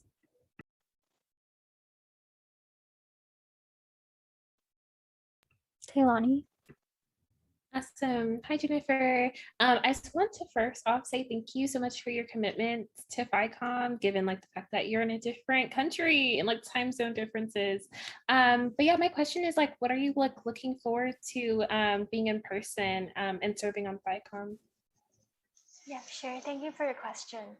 So as we move into in-person classes next year, I think we would expect more applications as to maybe more in-person applications as well. So I'm really excited to receive these like in-person events or just more variety of events in general. And I think we should also expect to have different types of events on campus. So maybe the auditing part would also increase our efforts in terms of checking whether our funding is used in an appropriate way, as well as how the clubs and societies are using these funding. So yeah. Thank you. Did council have any more questions? If not, I have a question. Jennifer, I know that you were like kind of part of Ficom before. So what is something that you are looking forward to in Ficom next year? Yeah, sure. So I was in Ficom for 1 year, and I think we have a really great structure in terms of the scoring rubric and how we decide on the funding applications. I think we should continue having this transparent scoring rubric. So in terms of like grading applications according to specific metrics, so like according to the description of the application, like goals and objectives, and whether the documents are all here. So I think we should keep this. And then in terms of improvements, I think we should also reach out to different student bodies. So transfer students, any LGBT communities. Like I think that we should help to promote the inclusiveness of UCLA campuses. We're so famous for it. So this is what I would look forward to continuing next year. Thank you. And council, any more questions? All right, we can move on to closing statement. So Jennifer, you can go ahead and give your closing statement. Yeah, sure. So thank you so much for taking time to interview me, because I know it's been a long evening for you guys. And I really enjoyed my role at Ficom as well as just part of USAC. I really hope that I can continue this role next year and just to work alongside with all of you, as well as Jenny, like in particular. Thank you. And can I hear our recommendation? Yes, so ARC gives a 3-0 positive recommendation for Jennifer Young to be a Ficom general member. We found also that her experience on Ficom in this past year, as well as her dedication in terms of, being in a different time zone, but still contributing to Ficom, demonstrates that she'll be able to continue that commitment and grow in the role in this upcoming year.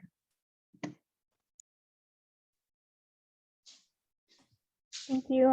Does anyone have anything to add?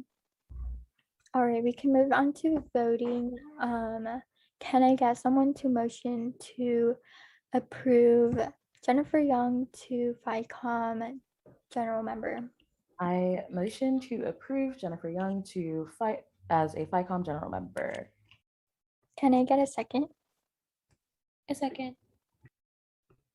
Promise motions. Taylani seconds. All in favor?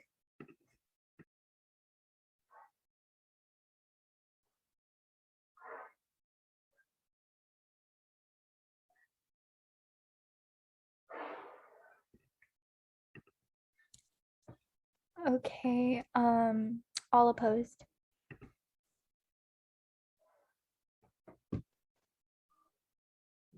All abstaining? So 12 to 0 to 0. Jennifer has been approved to be Ficom general member. Congratulations, Jennifer. Thank you so much. Okay, and then before we move on to our next appointment, I'd highly encourage everyone on council to please turn on your cameras just so that we can have a very comforting environment when it comes to like appointments, also just to like respect them as like a human being, you know. I feel like that would be just very like just more comforting when it comes to interviews. So if you're able to, please do. Next up, we have Dakota for Committee on Budget and Planning. And I believe you can just go ahead with your opening statement because I think Angie is just having issues with her laptop right now. Yeah, of course. So hi, everyone. My name is Dakota Edison. My pronouns are he, him, his, and I'm an upcoming third year majoring in econ with minors in accounting and professional writing. So I'm really interested in being on an academic senate because I worked in AAC this past year and I was able to see all the amazing things that got done, especially through Senate and how powerful it was to create the change in the community that I really want to be a part of. So, and then like for planning and budgeting specifically, that's just always been something I've been super interested in, as well as I feel like advocating for resources like this is a strong suit of mine, just because I have a lot of like lots of experience helping other students, as well as just like navigating the channels that you have to go through myself. And then kind of highlighting some experience for you guys. I was the funding director for AAC this past year, as well as I am an active sitting member on the Educational Financial Aid Steering Committee for the UC Student Association. So a lot of my conversations with administration this past year have been really keyed into things about like allocating resources along those lines. So I definitely feel like I could seamlessly transition into this role. And then some highlighting some goals that I have for this upcoming year. I'd really like to get better funding for things like the Black Resource Center, as well as undocumented students, and then kind of just advocate for the school to be a lot more accessible through accommodations and other resources, as well as getting transfer students the proper support they need to transition to a school like UCLA. And lastly, advocating for basic needs for houseless students and helping them have access to those resources that they deserve. But yeah, thank you.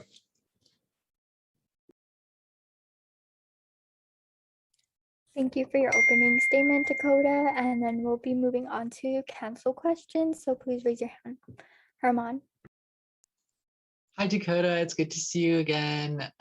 So my question has to do with relations with faculty. So as you may know, this is a committee composed mainly of faculty, and you'll be a student voice there. So I would love it if you can talk about what you would do in a situation where faculty are pushing back on something that you are trying to advocate for in this committee space. I definitely think in situations like that, kind of being able to stand your ground and use your voice in those situations is really important. And, you know, these past few years, I've definitely had little run-ins where I've dealt with like financial aid issues, or I'm just dealing with other administrative issues. So I definitely feel like I do have the necessary skills to be able to kind of get admin to lean more in the direction that I want them to lean towards, just in terms of like advocating on behalf of students, as well as just getting resources that they need. So I feel like using that voice, as well as kind of using the tools that I've just picked up along the last couple of years that I've been at UCLA, and understanding how they kind of operate, for lack of a better term, is going to be like my biggest asset to bring to that part of the table.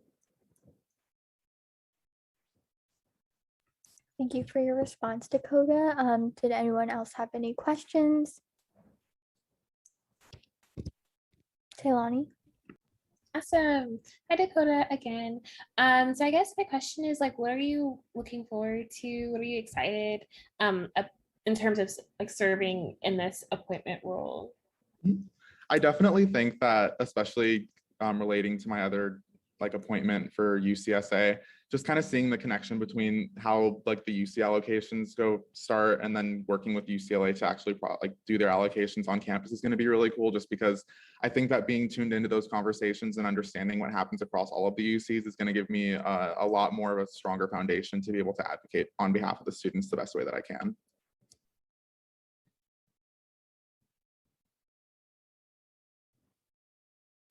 Thank you. And council, any more questions?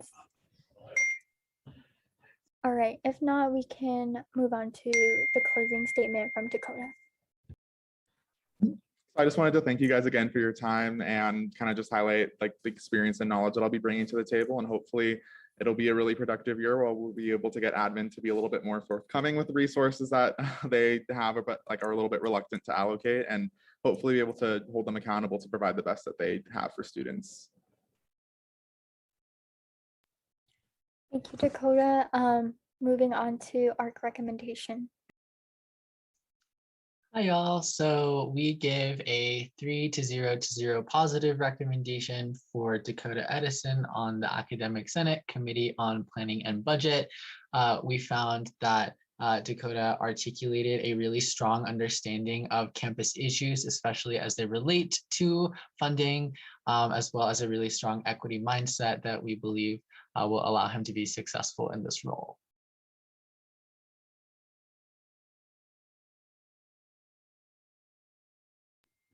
Thank you. Does anyone have anything else to add on? All right. Can I get someone to motion to approve Dakota Edison to Committee on Budget and Planning under Academic Senate? I move to appoint Dakota Edison to the Committee on Budget and Planning.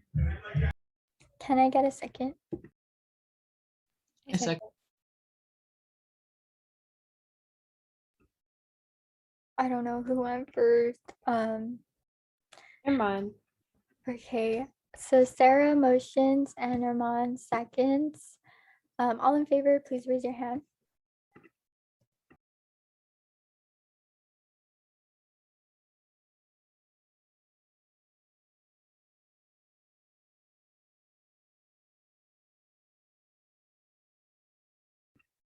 Okay, all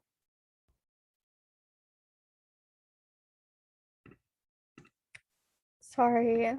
I'm so sorry. Like my lights in my room like turned off out of nowhere, so I'm like low-key kind of spooked, but all opposed.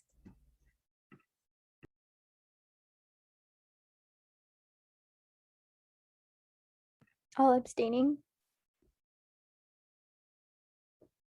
Okay, to a 12-0, Dakota Edison has been approved as Academic Senate Committee on Budget and Planning. So congratulations, Dakota. Thank you so much, you guys. I'm really excited to see how this year develops. Of course, and thank you for showing up tonight. So we'll be moving on to Daniela for a committee on undergraduate admissions and relations with schools. Daniela, you can go ahead and give your opening statement. Thank you so much. Good evening, Council. My name is Daniela Cortez, and I'm an incoming second year in Public Affairs and hopefully also Education, interviewing today for the role of Senator within QUARS, primarily because I am dedicated to fight for educational justice. It is my community's collective experience with the system of education that propelled me to challenge status quo that committed its service against marginalized communities. As a college success advisor at my former high school, I spent a large portion of my time committed to ensuring college access for students from a low-resource community in a personalized manner. This role led me to learn more from these students, and it inserted me on a different side of the conversation of college access that has prepared me for the role as senator. As an individual committed to continuous growth, I want to take on this role to expand outreach efforts in relation to schools, to break barriers of information to higher education that target students from underserved districts early on, college access programs, and community colleges. Outreach within UCLA in this role is key to providing an accurate representation of what success for Bruins looks like. By taking advantage of my ability to invite student representatives to speak in the Senate, I will lead by amplifying marginalized voices in the admissions office.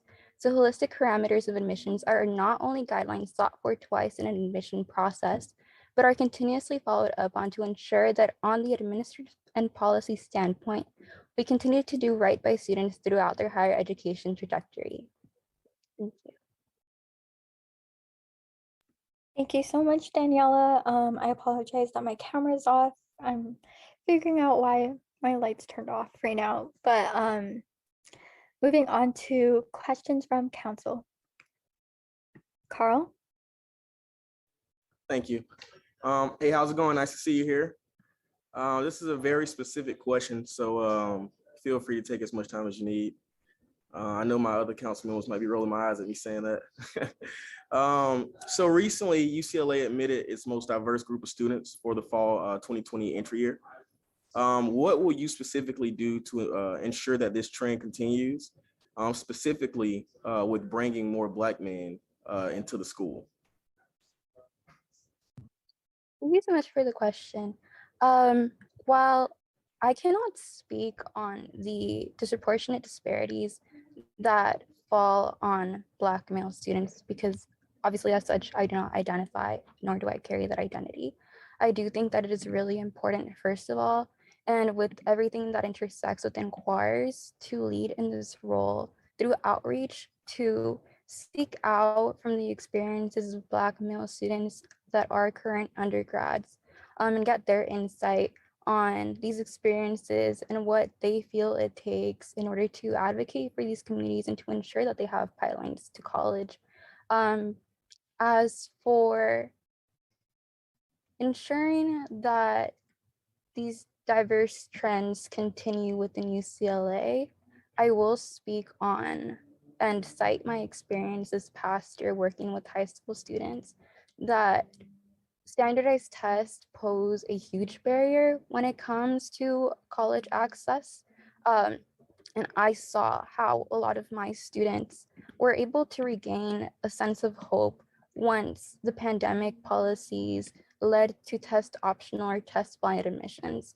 And so within Senate and quars, I will definitely continue to fervently advocate so that this is something that continues, because I do recognize that even if it's just a test, as some people may seem, that test is associated positively with a lot of other barriers that can and then be influenced by things such as race, ethnic background, income status, and such, just to name a few.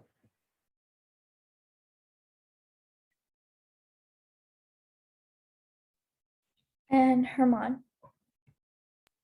Thanks, Cass. Hi, Daniela. It's good to see you again. I just wanted to ask about something that you mentioned in your ARC interview, but I'd love to hear you talk more about, which was the concept of community cultural wealth. So I was wondering if you could speak a little bit as to how you perceive that framework and how that's something that you would want to employ in your position on Senate.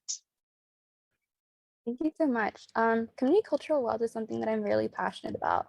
And actually, my passion for that is derived directly from my experiences with the educational system.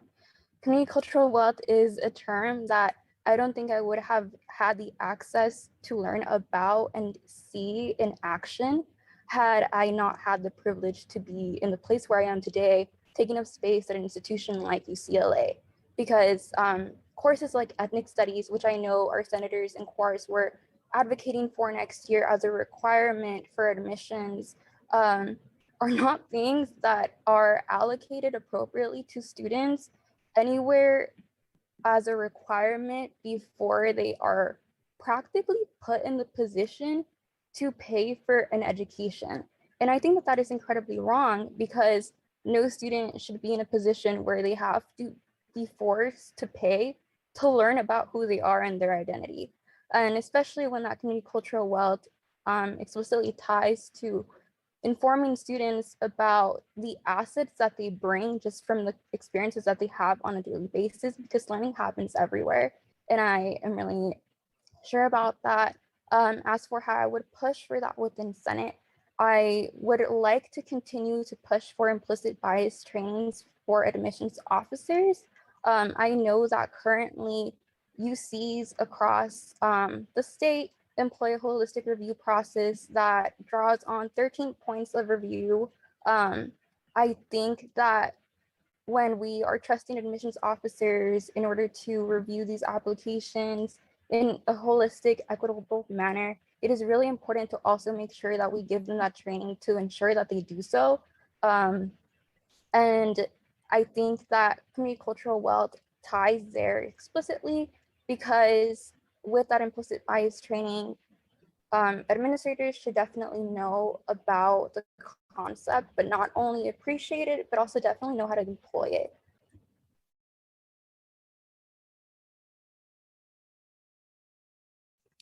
Thank you. And Sarah?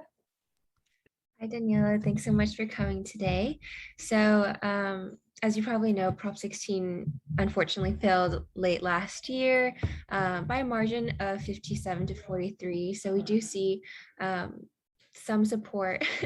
Yes, I'm still crying about that. Towards more racially and gender diverse student bodies. So I'm wondering if you have any alternative policy solutions in mind that CORES can implement at UCLA this upcoming year, which would hopefully be a little bit easier to do than it was at the statewide level.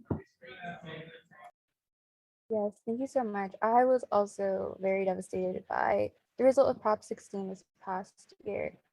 And I think that just kind of goes to show the amount of work that we need to do as a state to ensure that college access isn't something that is considered like something that students from disproportionately disadvantaged communities do not just have access to. And I understand that while Prop 16 may have continued to endorse Prop 209, which reversed affirmative action, UCLA as a public institution then has to follow by those guidelines.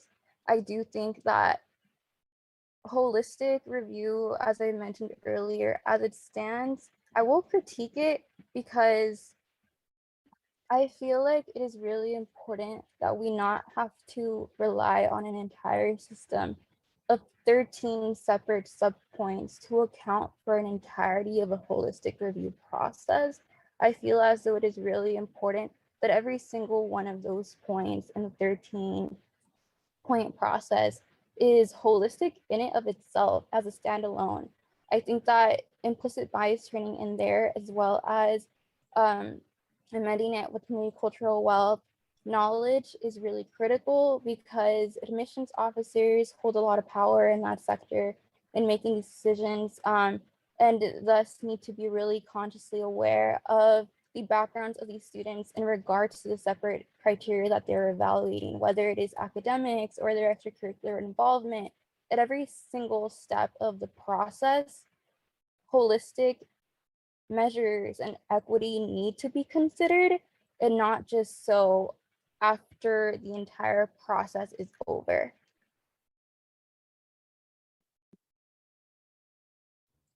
Thank you. Any questions? Okay, we can move on to the closing statement from Daniela.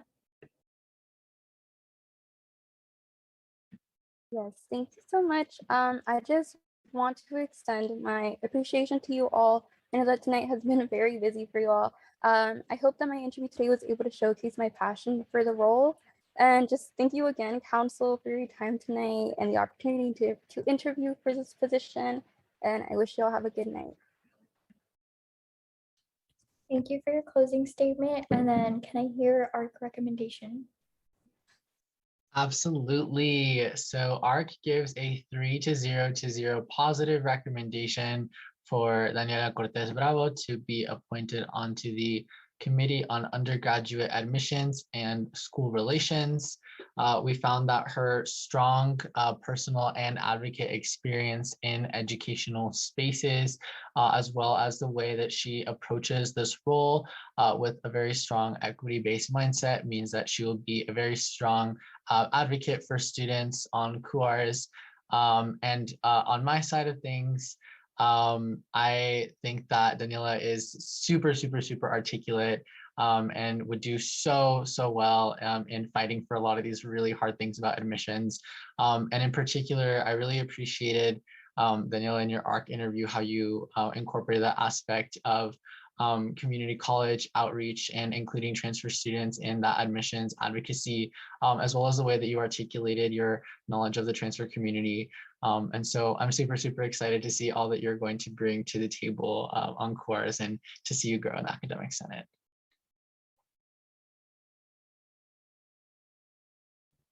Thank you, Armand. Did anyone else want to add on?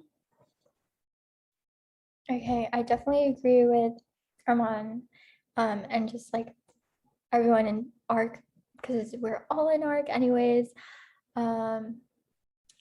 Okay.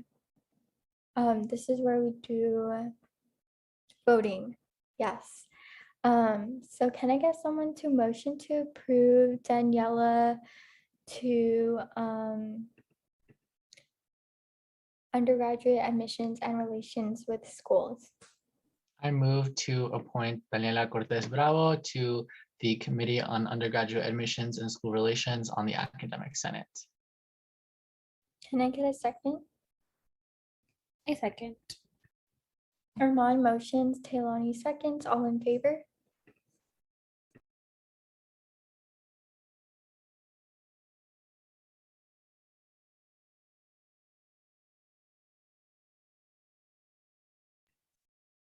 Okay, Maya, are you voting?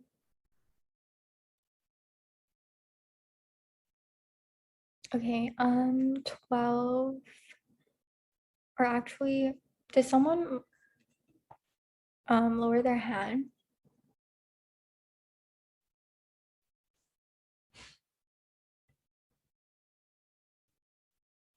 Okay, that's unanimous. So 12 to 0. Daniela is appointed to QARS. So congratulations, Daniela. Thank you so much, Council. Have a good rest of your night. Okay, so moving on to Kaylee for Legislative Assembly Committee. And Kaylee, you can go ahead and give your opening statement. Hello, everyone. My name is Kaylee Blanco. I'm a rising third year and I'm a poli-sci and French double major. And just a brief interview of why I'm interested in joining Academic Senate is because of my own experience as an AAC intern, as well as working in the AAC Space and Tech Committee. So I really enjoyed the work I did as an advocate for education equity, and I really hope to continue doing so, but on a larger scale in Academic Senate. And additionally, I saw the policies implemented during the transition to remote learning by the Academic Senate in effort to help students. And I was really inspired by this, and I wanted to be part of the organization that transpires change throughout the entire university. And in the LGA committee specifically, my goals would be for transparency between the Academic Senate and the student body, a smooth and safe transition back to campus, and also increasing accessibility for disabled students. So if any of you have questions, please let me know. All right, moving on to council questions. Does anyone have any questions for Kaylee? Armand?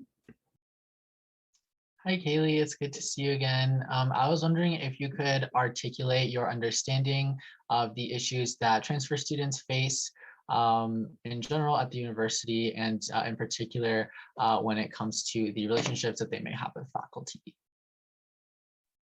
Yes, thank you, Armand, for your question. So I work as a peer counselor for AAP. This department and counseling unit serves the historically underrepresented students at UCLA. And some of these students, mainly these students, are transfers.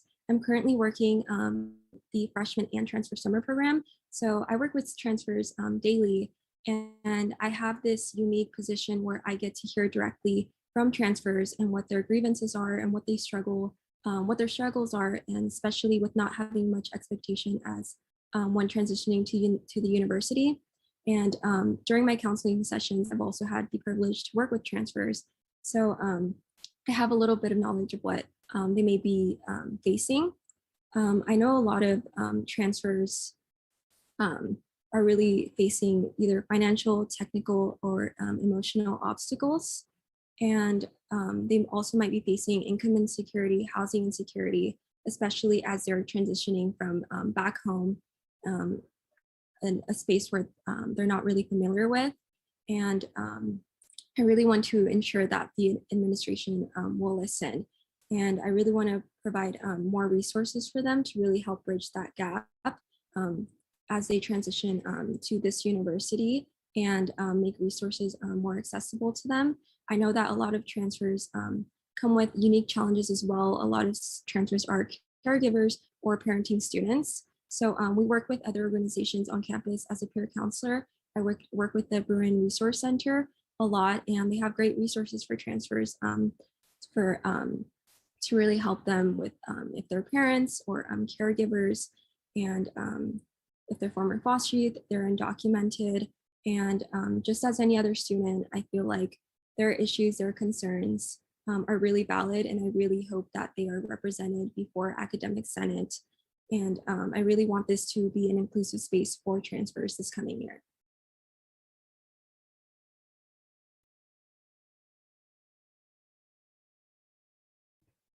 Thank you. And then Carl.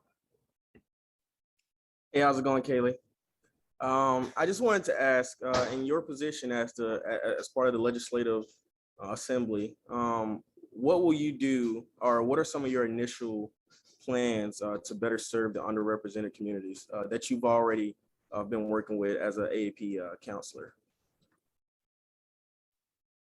Yes, so some of the underrepresented students that I work with are undocumented students, former foster youth, first generation, low income, and disabled students.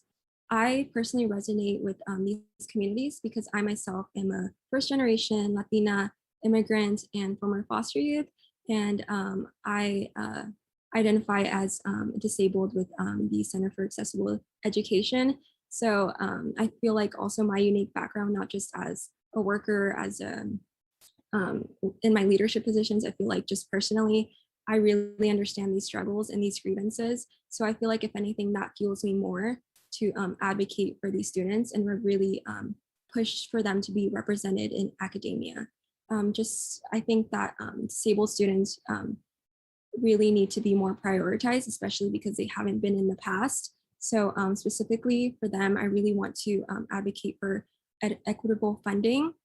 The Center for Accessible Education, which serves disabled students, is really poorly funded. There aren't enough disability specialists to serve disabled students directly. And that's why it might prolong the amount of time that they could get a specific resource or get in contact with a disability specialist. So I really think with proper funding, we can increase the amount of disability specialists that are available and also widen other resources. And with the transition back to campus, I really want to ensure that the curriculum is being fair. So I know that Legislative Assembly is one of the governing entities of Academic Senate. So I know that in this position, there's power to influence policy changes. So if I am appointed, I really want to use this platform to advocate for equitable policies and make an online curriculum available to disabled students. Because I know some classes are in person, but I really want to make the online curriculum also accessible to disabled students if need be. Thank you, Kaylee. Did anyone else have any questions? Okay, we can move on to your closing statement. Yes, thank you so much, Council, for taking the time to interview me, and I really hope to serve on the Legislative Assembly Committee because of my passion for education equity and providing an equal access to education for all students, no matter their background. And I really hope to represent students of all disadvantaged and marginalized backgrounds in academia. And I really hope to transpire change, concrete resolutions throughout the campus in this role. So thank you. Thank you so much. And then ARC recommendation. Hey again, y'all.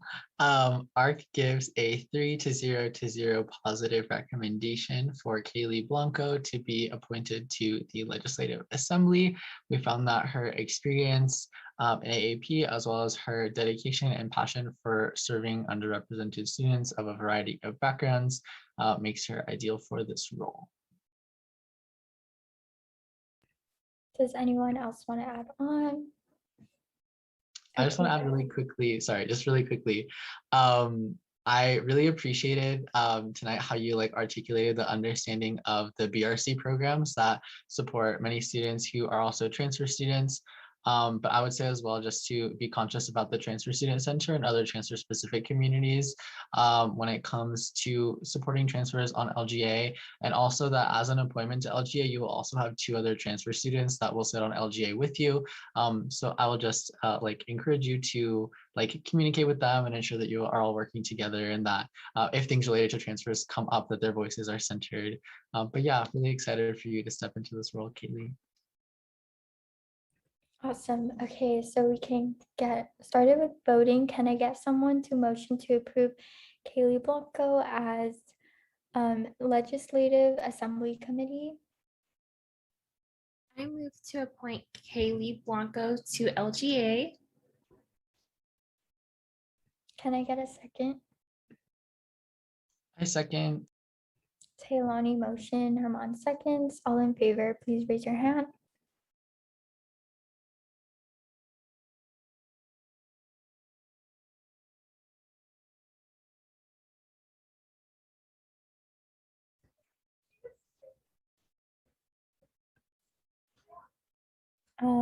Okay, 12. Maya, are you still there? Okay, Josh, okay, never mind. 13-0 unanimous vote. So, Kaylee, you have been approved to Legislative Assembly Committee. Congratulations. Thank you so much, everyone. Of course, we're excited to see what you accomplish next year. Okay, now we can move on to Mina for Committee on Diversity, Equity, and Inclusion.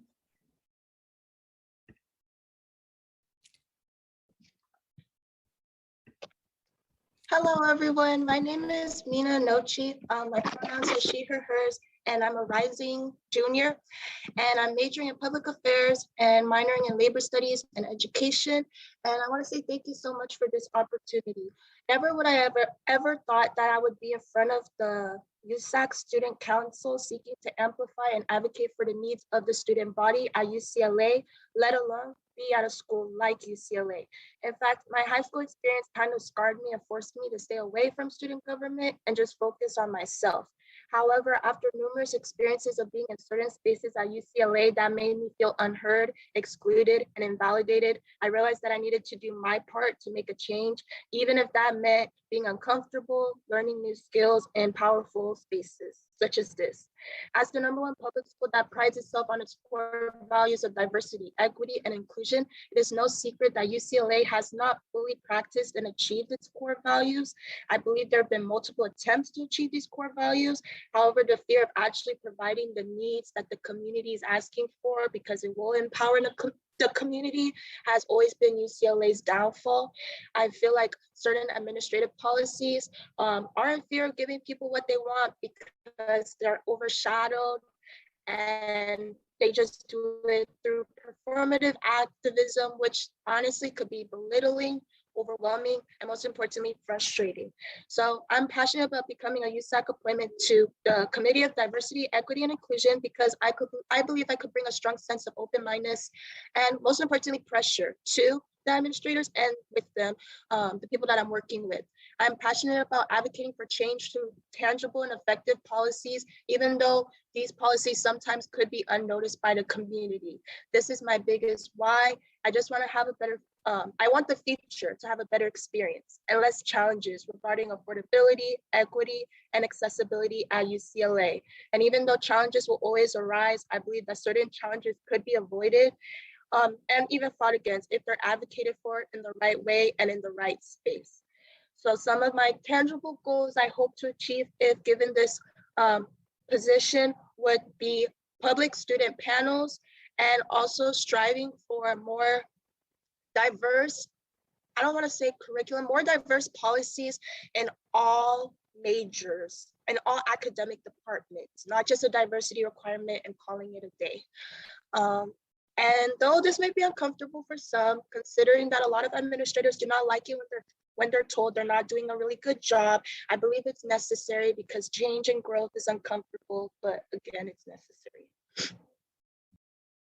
Thank you so much, Mina, for a powerful opening statement. We can move on to questions from council. So, Taylani. Hi, Mina. So basically, I have one quick question. I know that you expressed how much you have a disdain for performative activism, which I love. So I was wondering, like, how will you push back from performative activism sitting on the committee? I feel like one of the ways that I would push back on performative activism is calling people out. That's something that I'm not really afraid of, especially being at UCLA and realizing that that's what I pay, like administrators, professors, and stuff of that sort. So if something is wrong, definitely not only voicing out my opinion and how I feel about it, but other people. So if I feel like we're just circling around the same conversation for the past 6 months and nothing has been done, quite honestly, I will call it out because there's no growth and stuff of that sort. Thank you. And then Carl. Hey, how's it going, Mina? Very powerful opening statement.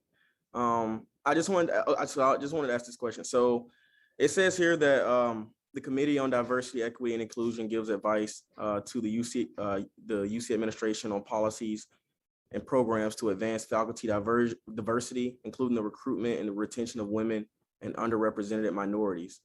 If voted into this position, what is some initial advice that you would give to the administration?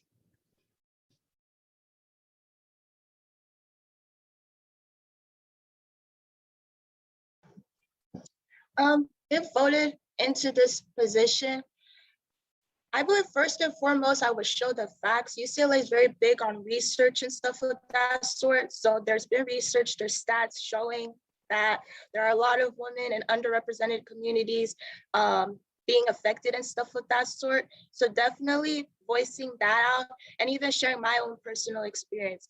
As I shared earlier, navigating through UCLA is not easy, especially being like a Black woman and stuff of that sort. So reminding them who they serve and why they're there, but of course in like a respectful way, but definitely seeking accountability, because if they're not going to be accountable, then what are you doing? Yeah.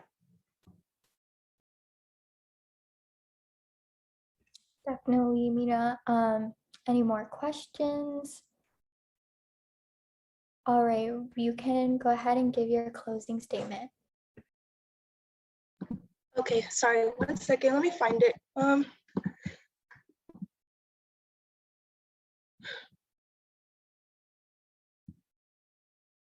Oh, I want to give a big thank you to all the council members for their time, patience, and this great opportunity, to present to you pieces of who I am, who I'm striving to be, and what I plan to achieve with the help and power of the community.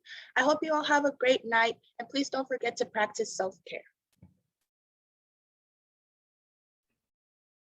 Thank you for that lovely closing statement, Mina. We definitely need to get some rest after this meeting. Now I can move on to ARC recommendation. Mina, I'm gonna be doing a face mask after this meeting. I need it.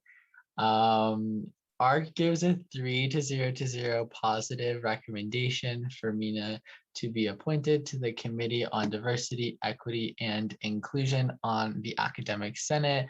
We believe that Mina will bring a very, very strong advocacy voice to co-DEI, specifically with the amount of experience and passion she brings to the position. Yeah, we believe that she is really well fit for the role. Thank you, Armand. Does anyone want to add on? Taylani? I'll make this super quick. I'm just really proud of Mina. Her passion, I just been able to see it grow for the past 6 years, y'all. I just know from like every fiber in my body that she's going to do this committee so well, so much justice. She's not afraid to call people out, as she shouldn't be. But yeah, she brings facts. She has a voice, the passion, the conviction, and I'm just really excited to see her in this role. That's all I'm gonna say.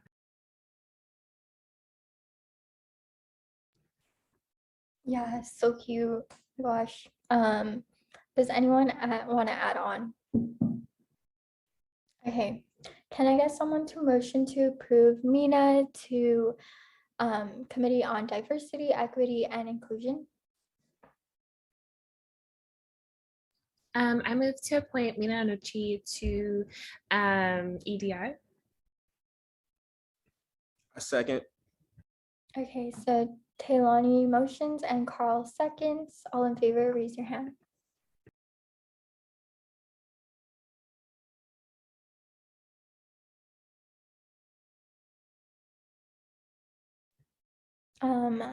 Maya, Natalia, are you guys voting?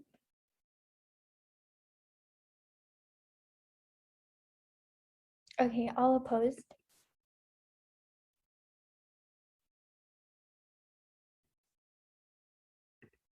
And all abstaining. Okay, 12 to 0. Mina has been approved to be Committee on Diversity, Equity, Inclusion. Congratulations, Mina. I'm super proud of you because we worked together in the IVP office last year, so congrats. Okay, moving on to Victoria for Committee on Library and Scholarly Communications.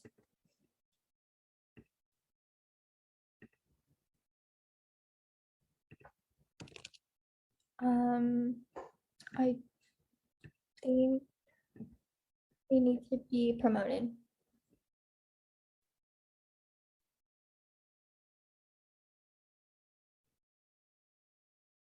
Okay, I think she's rejoining as a panelist now.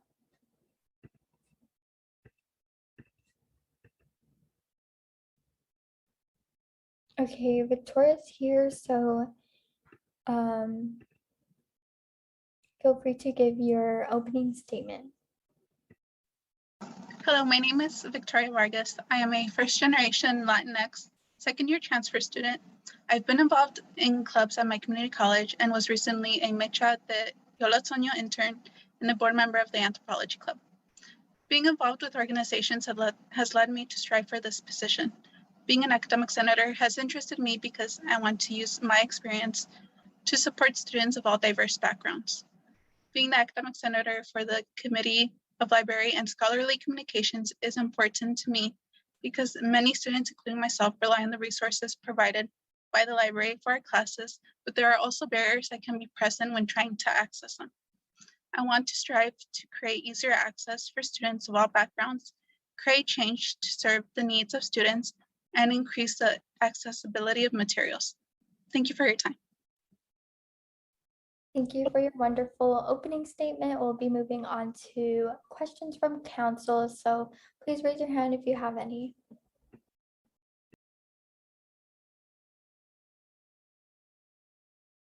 Armand.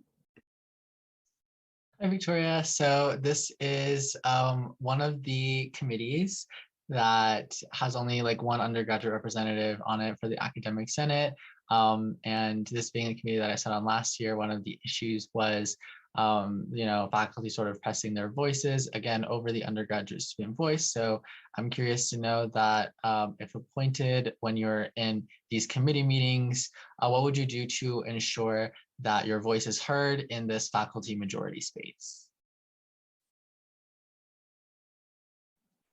Yes, one of the things would be to prepare myself.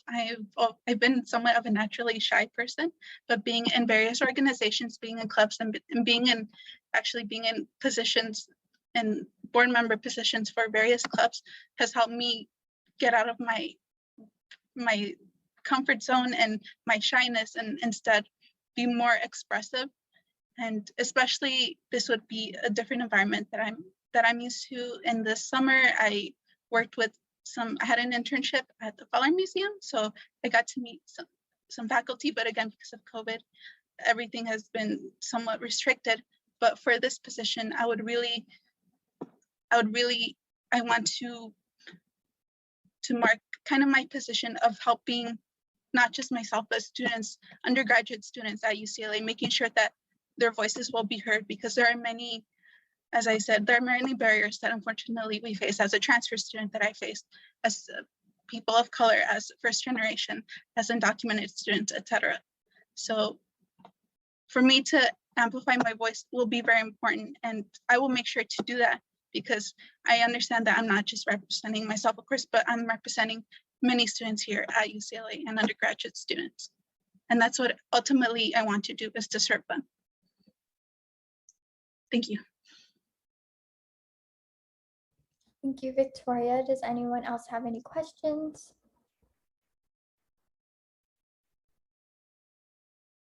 All right, Victoria, you can give your closing statement.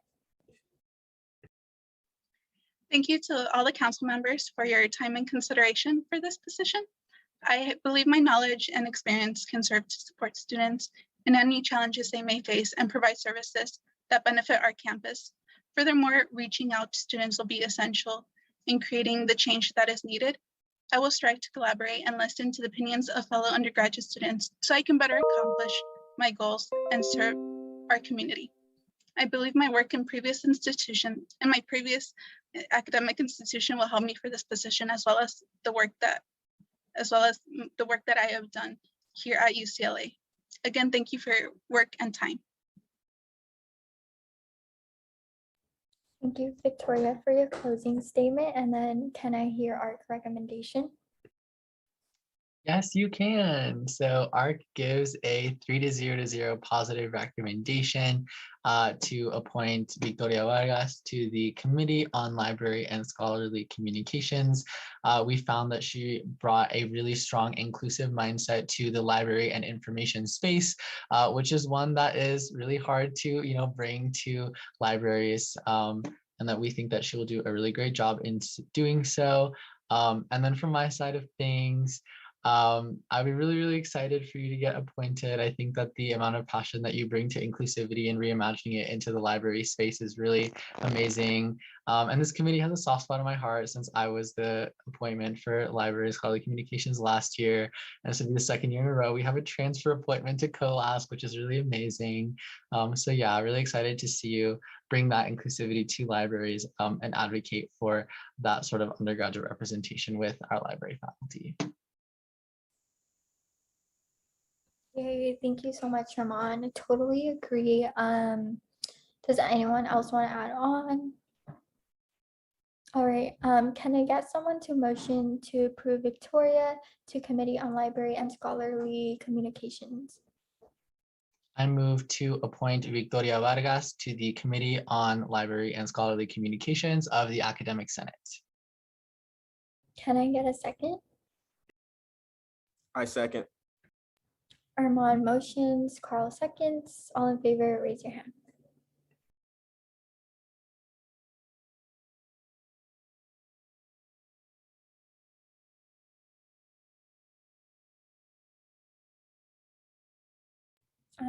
Jane, are you voting?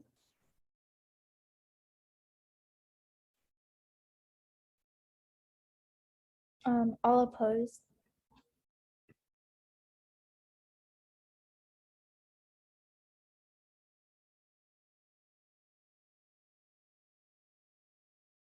All abstaining? Okay, 12-0. Victoria is appointed to Committee on Library and Scholarly Communication. So congratulations. I'm super excited to see your growth and like what you do. Yeah. Thank you very much. And again, thank you everyone for your time. Of course. Feel free to just hop off since you've been here for so long. And then next up we have Haiti on Committee on Undergraduate Admissions and Relations with Schools.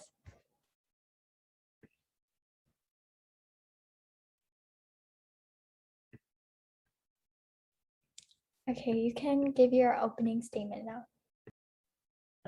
Thank you very much, Cassandra. Hi, everyone. So I'm Haiti Melcher. I'm currently a rising third year majoring in public affairs and labor studies. And I have a strong interest in advocating within the undergraduate admission and relation with schools, also known as the QUARS committee. As a low-income student who grew up in Los Angeles and attended the Los Angeles Unified School Districts, I am very familiar with the challenges and the inaccessibilities that a lot of marginalized students have coming into and really applying even to higher education in the UC system. During the 2019 and 2020 school year, I sat as an academic senator for faculty welfare, where I advocated for the transparency between faculty members and really advocating also for parenting students to have the same housing access as some of the faculty members have here at UCLA, which is something that is really close to my heart, and just being able to make sure that students have the same housing access. My vision for QUARS this year is something that I'm really passionate about and would like to see within this committee is really outreaching to underserved communities in California, such as the San Bernardino counties, the Central Valley, Riverside County, and Imperial Valley, as well as really prioritizing and outreaching to community college admission office and really creating a wholesome environment for community college students to come in and also like build that bridge of communication. One of my main goals this year is to also advocate for not the removal, but from preventing the new UC standardized test or admission test to be implemented. So if you don't know, during the 2019-2020 school year, this committee advocated for the removal and the requirement of the SAT, which is something that is very special to me as a student who didn't have access to like testing materials or anything like that. Really stopping and preventing this new UC admission test from being passed is something that I'm really passionate about, and I look forward into really working within this year and advocating for as much transparency and equity within higher education. Thank you for your thorough opening statement. We'll be moving on to questions. So council, if you have any questions, please raise your hand.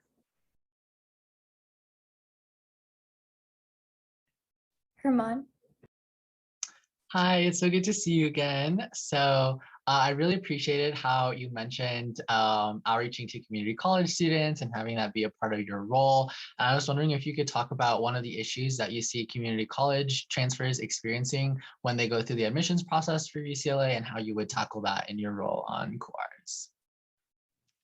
Yes, of course. Thank you so much for that question. So of course, I am not a transfer student, but a lot of my community members and students that I am friends with are also transfer students. And one of the challenges is really knowing the process and the access that some programs have that build bridge between community college students and like I guess like specifically UCLA students. One of the programs that I'm actually looking into is the Bruin Undergraduate Scholars Program, which is actually a program that really builds the bridges between students who are system impacted and really encourages and tries to build that bridge between students to encourage them and to come into UCLA campus. So really building that bridge between communities on our campus that already do that work and making sure to like elevate that work that they already do. So yeah. Thank you. Any more questions from council?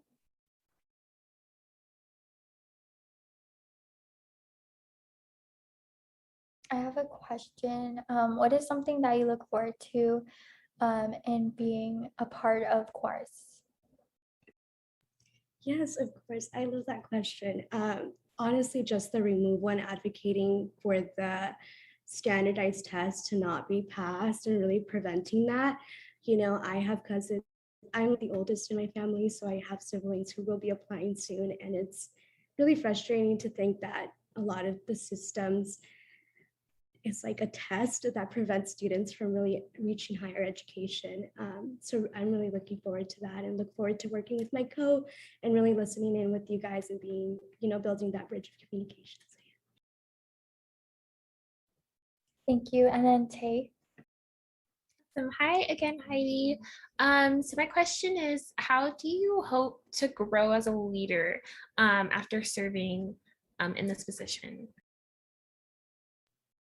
Thank you so much. So I served for faculty welfare, I think, as a freshman, which was kind of really nerve-wracking. Thinking back to it, I was very babied, but I really see myself becoming just between the 2 years that I served as faculty welfare to now, there's have been an amazing growth within myself that I continue to see, and I look forward into working alongside, my and also along you guys, and really actively learning and listening and learning about the different communities on our campus, and how we can all really expand and grow the different initiatives that we're going to keep on working and advocating towards. So yeah.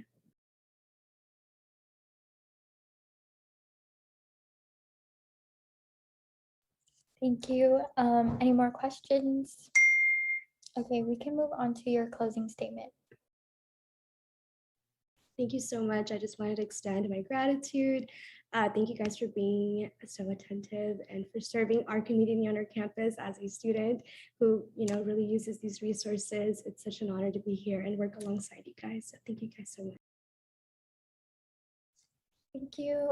Can I hear our recommendation? Yes. So ARC gives a 2-to-1-to-0 positive recommendation for Haiti to be appointed to the Committee on Undergraduate Admissions and School Relations.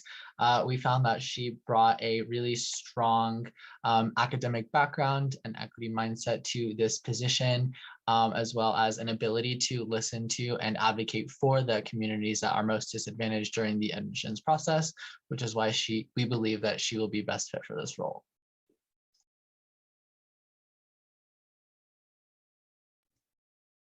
Thank you. Anyone want to add on? I guess Katie is in my office, so I did have to abstain, but I'm super glad that she applied for CORS, and I think she has so much passion for this. Okay, so voting. So can I get someone to motion to approve Haiti to Committee on Undergraduate Admissions and Relations with Schools? I move to appoint Haiti to Committee on Undergraduate Admissions and Relations with Schools. Thank you. Can I get a second? A second. Taylani motions and Carl seconds. All in favor, please raise your hand.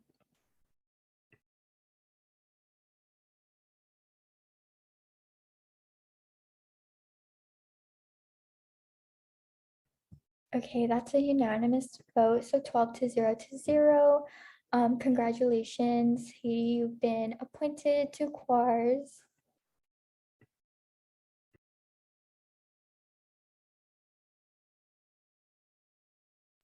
Okay, our last appointment for today is Miriam. But I'm not sure if they're here, so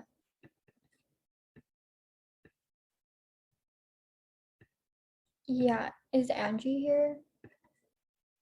Because I remember Miriam was an appointment that we needed to accommodate to.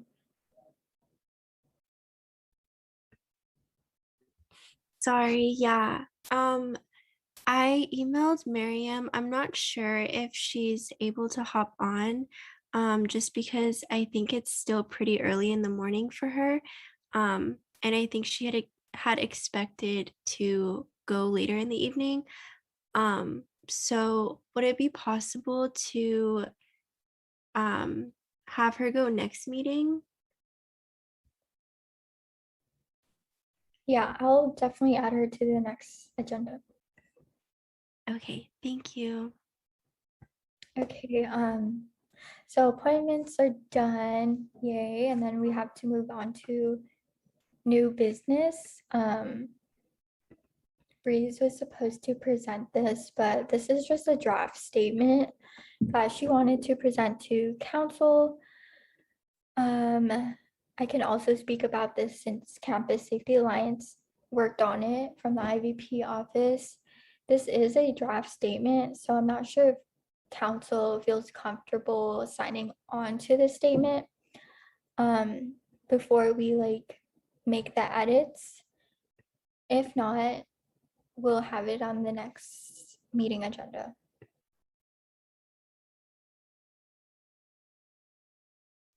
I think it would probably be best for us to sign on to like a final document, but I think if you wanted us to provide feedback, that would be a good thing to do now, like if that's something that you're looking for. But for signing, I do think that a final version would be good. Yeah, okay, for sure. I definitely agree. I'll add that finalized draft or finalized statement to the next agenda. We don't have to like actually go through the draft right now, but if you have time to read it, please do so. I'll update the link and send it in our Slack channel so that you guys have abilities to like actually make comments, because I think it's view only right now. So we definitely appreciate some feedback on that to finalize this statement. Okay, we're done with new business. Before we adjourn the meeting, I did want to express some concerns from the Appointments Review Committee. These are just some concerns that we presented to council in the past, but I am quite disappointed that council hasn't been asking the appointments questions as much. I've noticed that it's been a lot of questions from Herman and Tay. And I also want you guys to understand that ARC has been working super hard to get these appointments. We had to do interviews from 2 to 5 on Sunday, and they're back to back, like actually, because they're 15 minutes and timed. So we don't get a break in between. On top of that, we had to interview folks this morning from like 11 a.m. to 1. So in future council meetings, when we have appointments, please have your camera on, because we want to like show some respect to the appointment if you can. Also making them more comfortable in these council meetings, because you know, sometimes council meetings are just very nerve-wracking. And also please ask questions in the future, so that it's just not ARC asking questions to the appointments, because we're just so tired like after these interviews, because we do it like every single week the day before council meeting. So we definitely appreciate that. And then on top of that, if your office does appointments, please send them as soon as possible, because we noticed that appointments have been getting sent to us just a few days before the actual council meeting. So that means we have to interview them all in one Sunday. Sometimes we have to accommodate and add another extra day for ARC to do interviews, and it results into this. We have to do 20 appointments in one council meeting. And so if you have appointments, please send them as soon as possible. And yeah, that's just some concerns from ARC. Herman or Tay, if you wanted to add on, please do. I'm like so exhausted right now. I keep talking. Yeah, I'll just add really quickly and then pass it off to Tay if Tay wants to say anything. Yeah, I think it's just a little hard for us when we like put like a lot of effort into like making these interviews happen and like making the deliberations that we need to for our own decisions. And then like it feels like a lot of the same when we come to council. But I do just want to express my appreciation for those of you who did ask questions and who had their cameras on. Like that does mean a lot to me and to like ARC more broadly. And so that's something that I really do like appreciate, and that I hope like continues and that more council members do moving into the future. Because like we do need to remember that even though for us it's a lot of like going through the motions, for our appointments, this is like them being in front of like council for the very first time for many of them. And it's an experience where we want them to feel like empowered going into their roles if they are appointed. And I think that that starts with the interview process.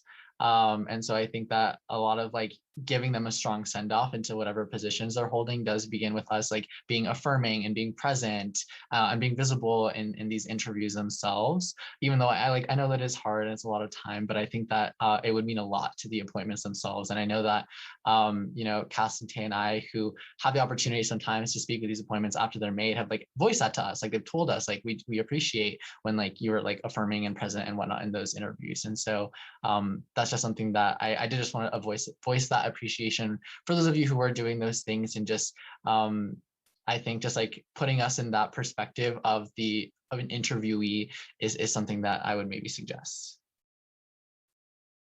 Yeah, and I don't want to beat a dead horse because I know that Cass and Herman already like voiced a lot of how I was feeling too.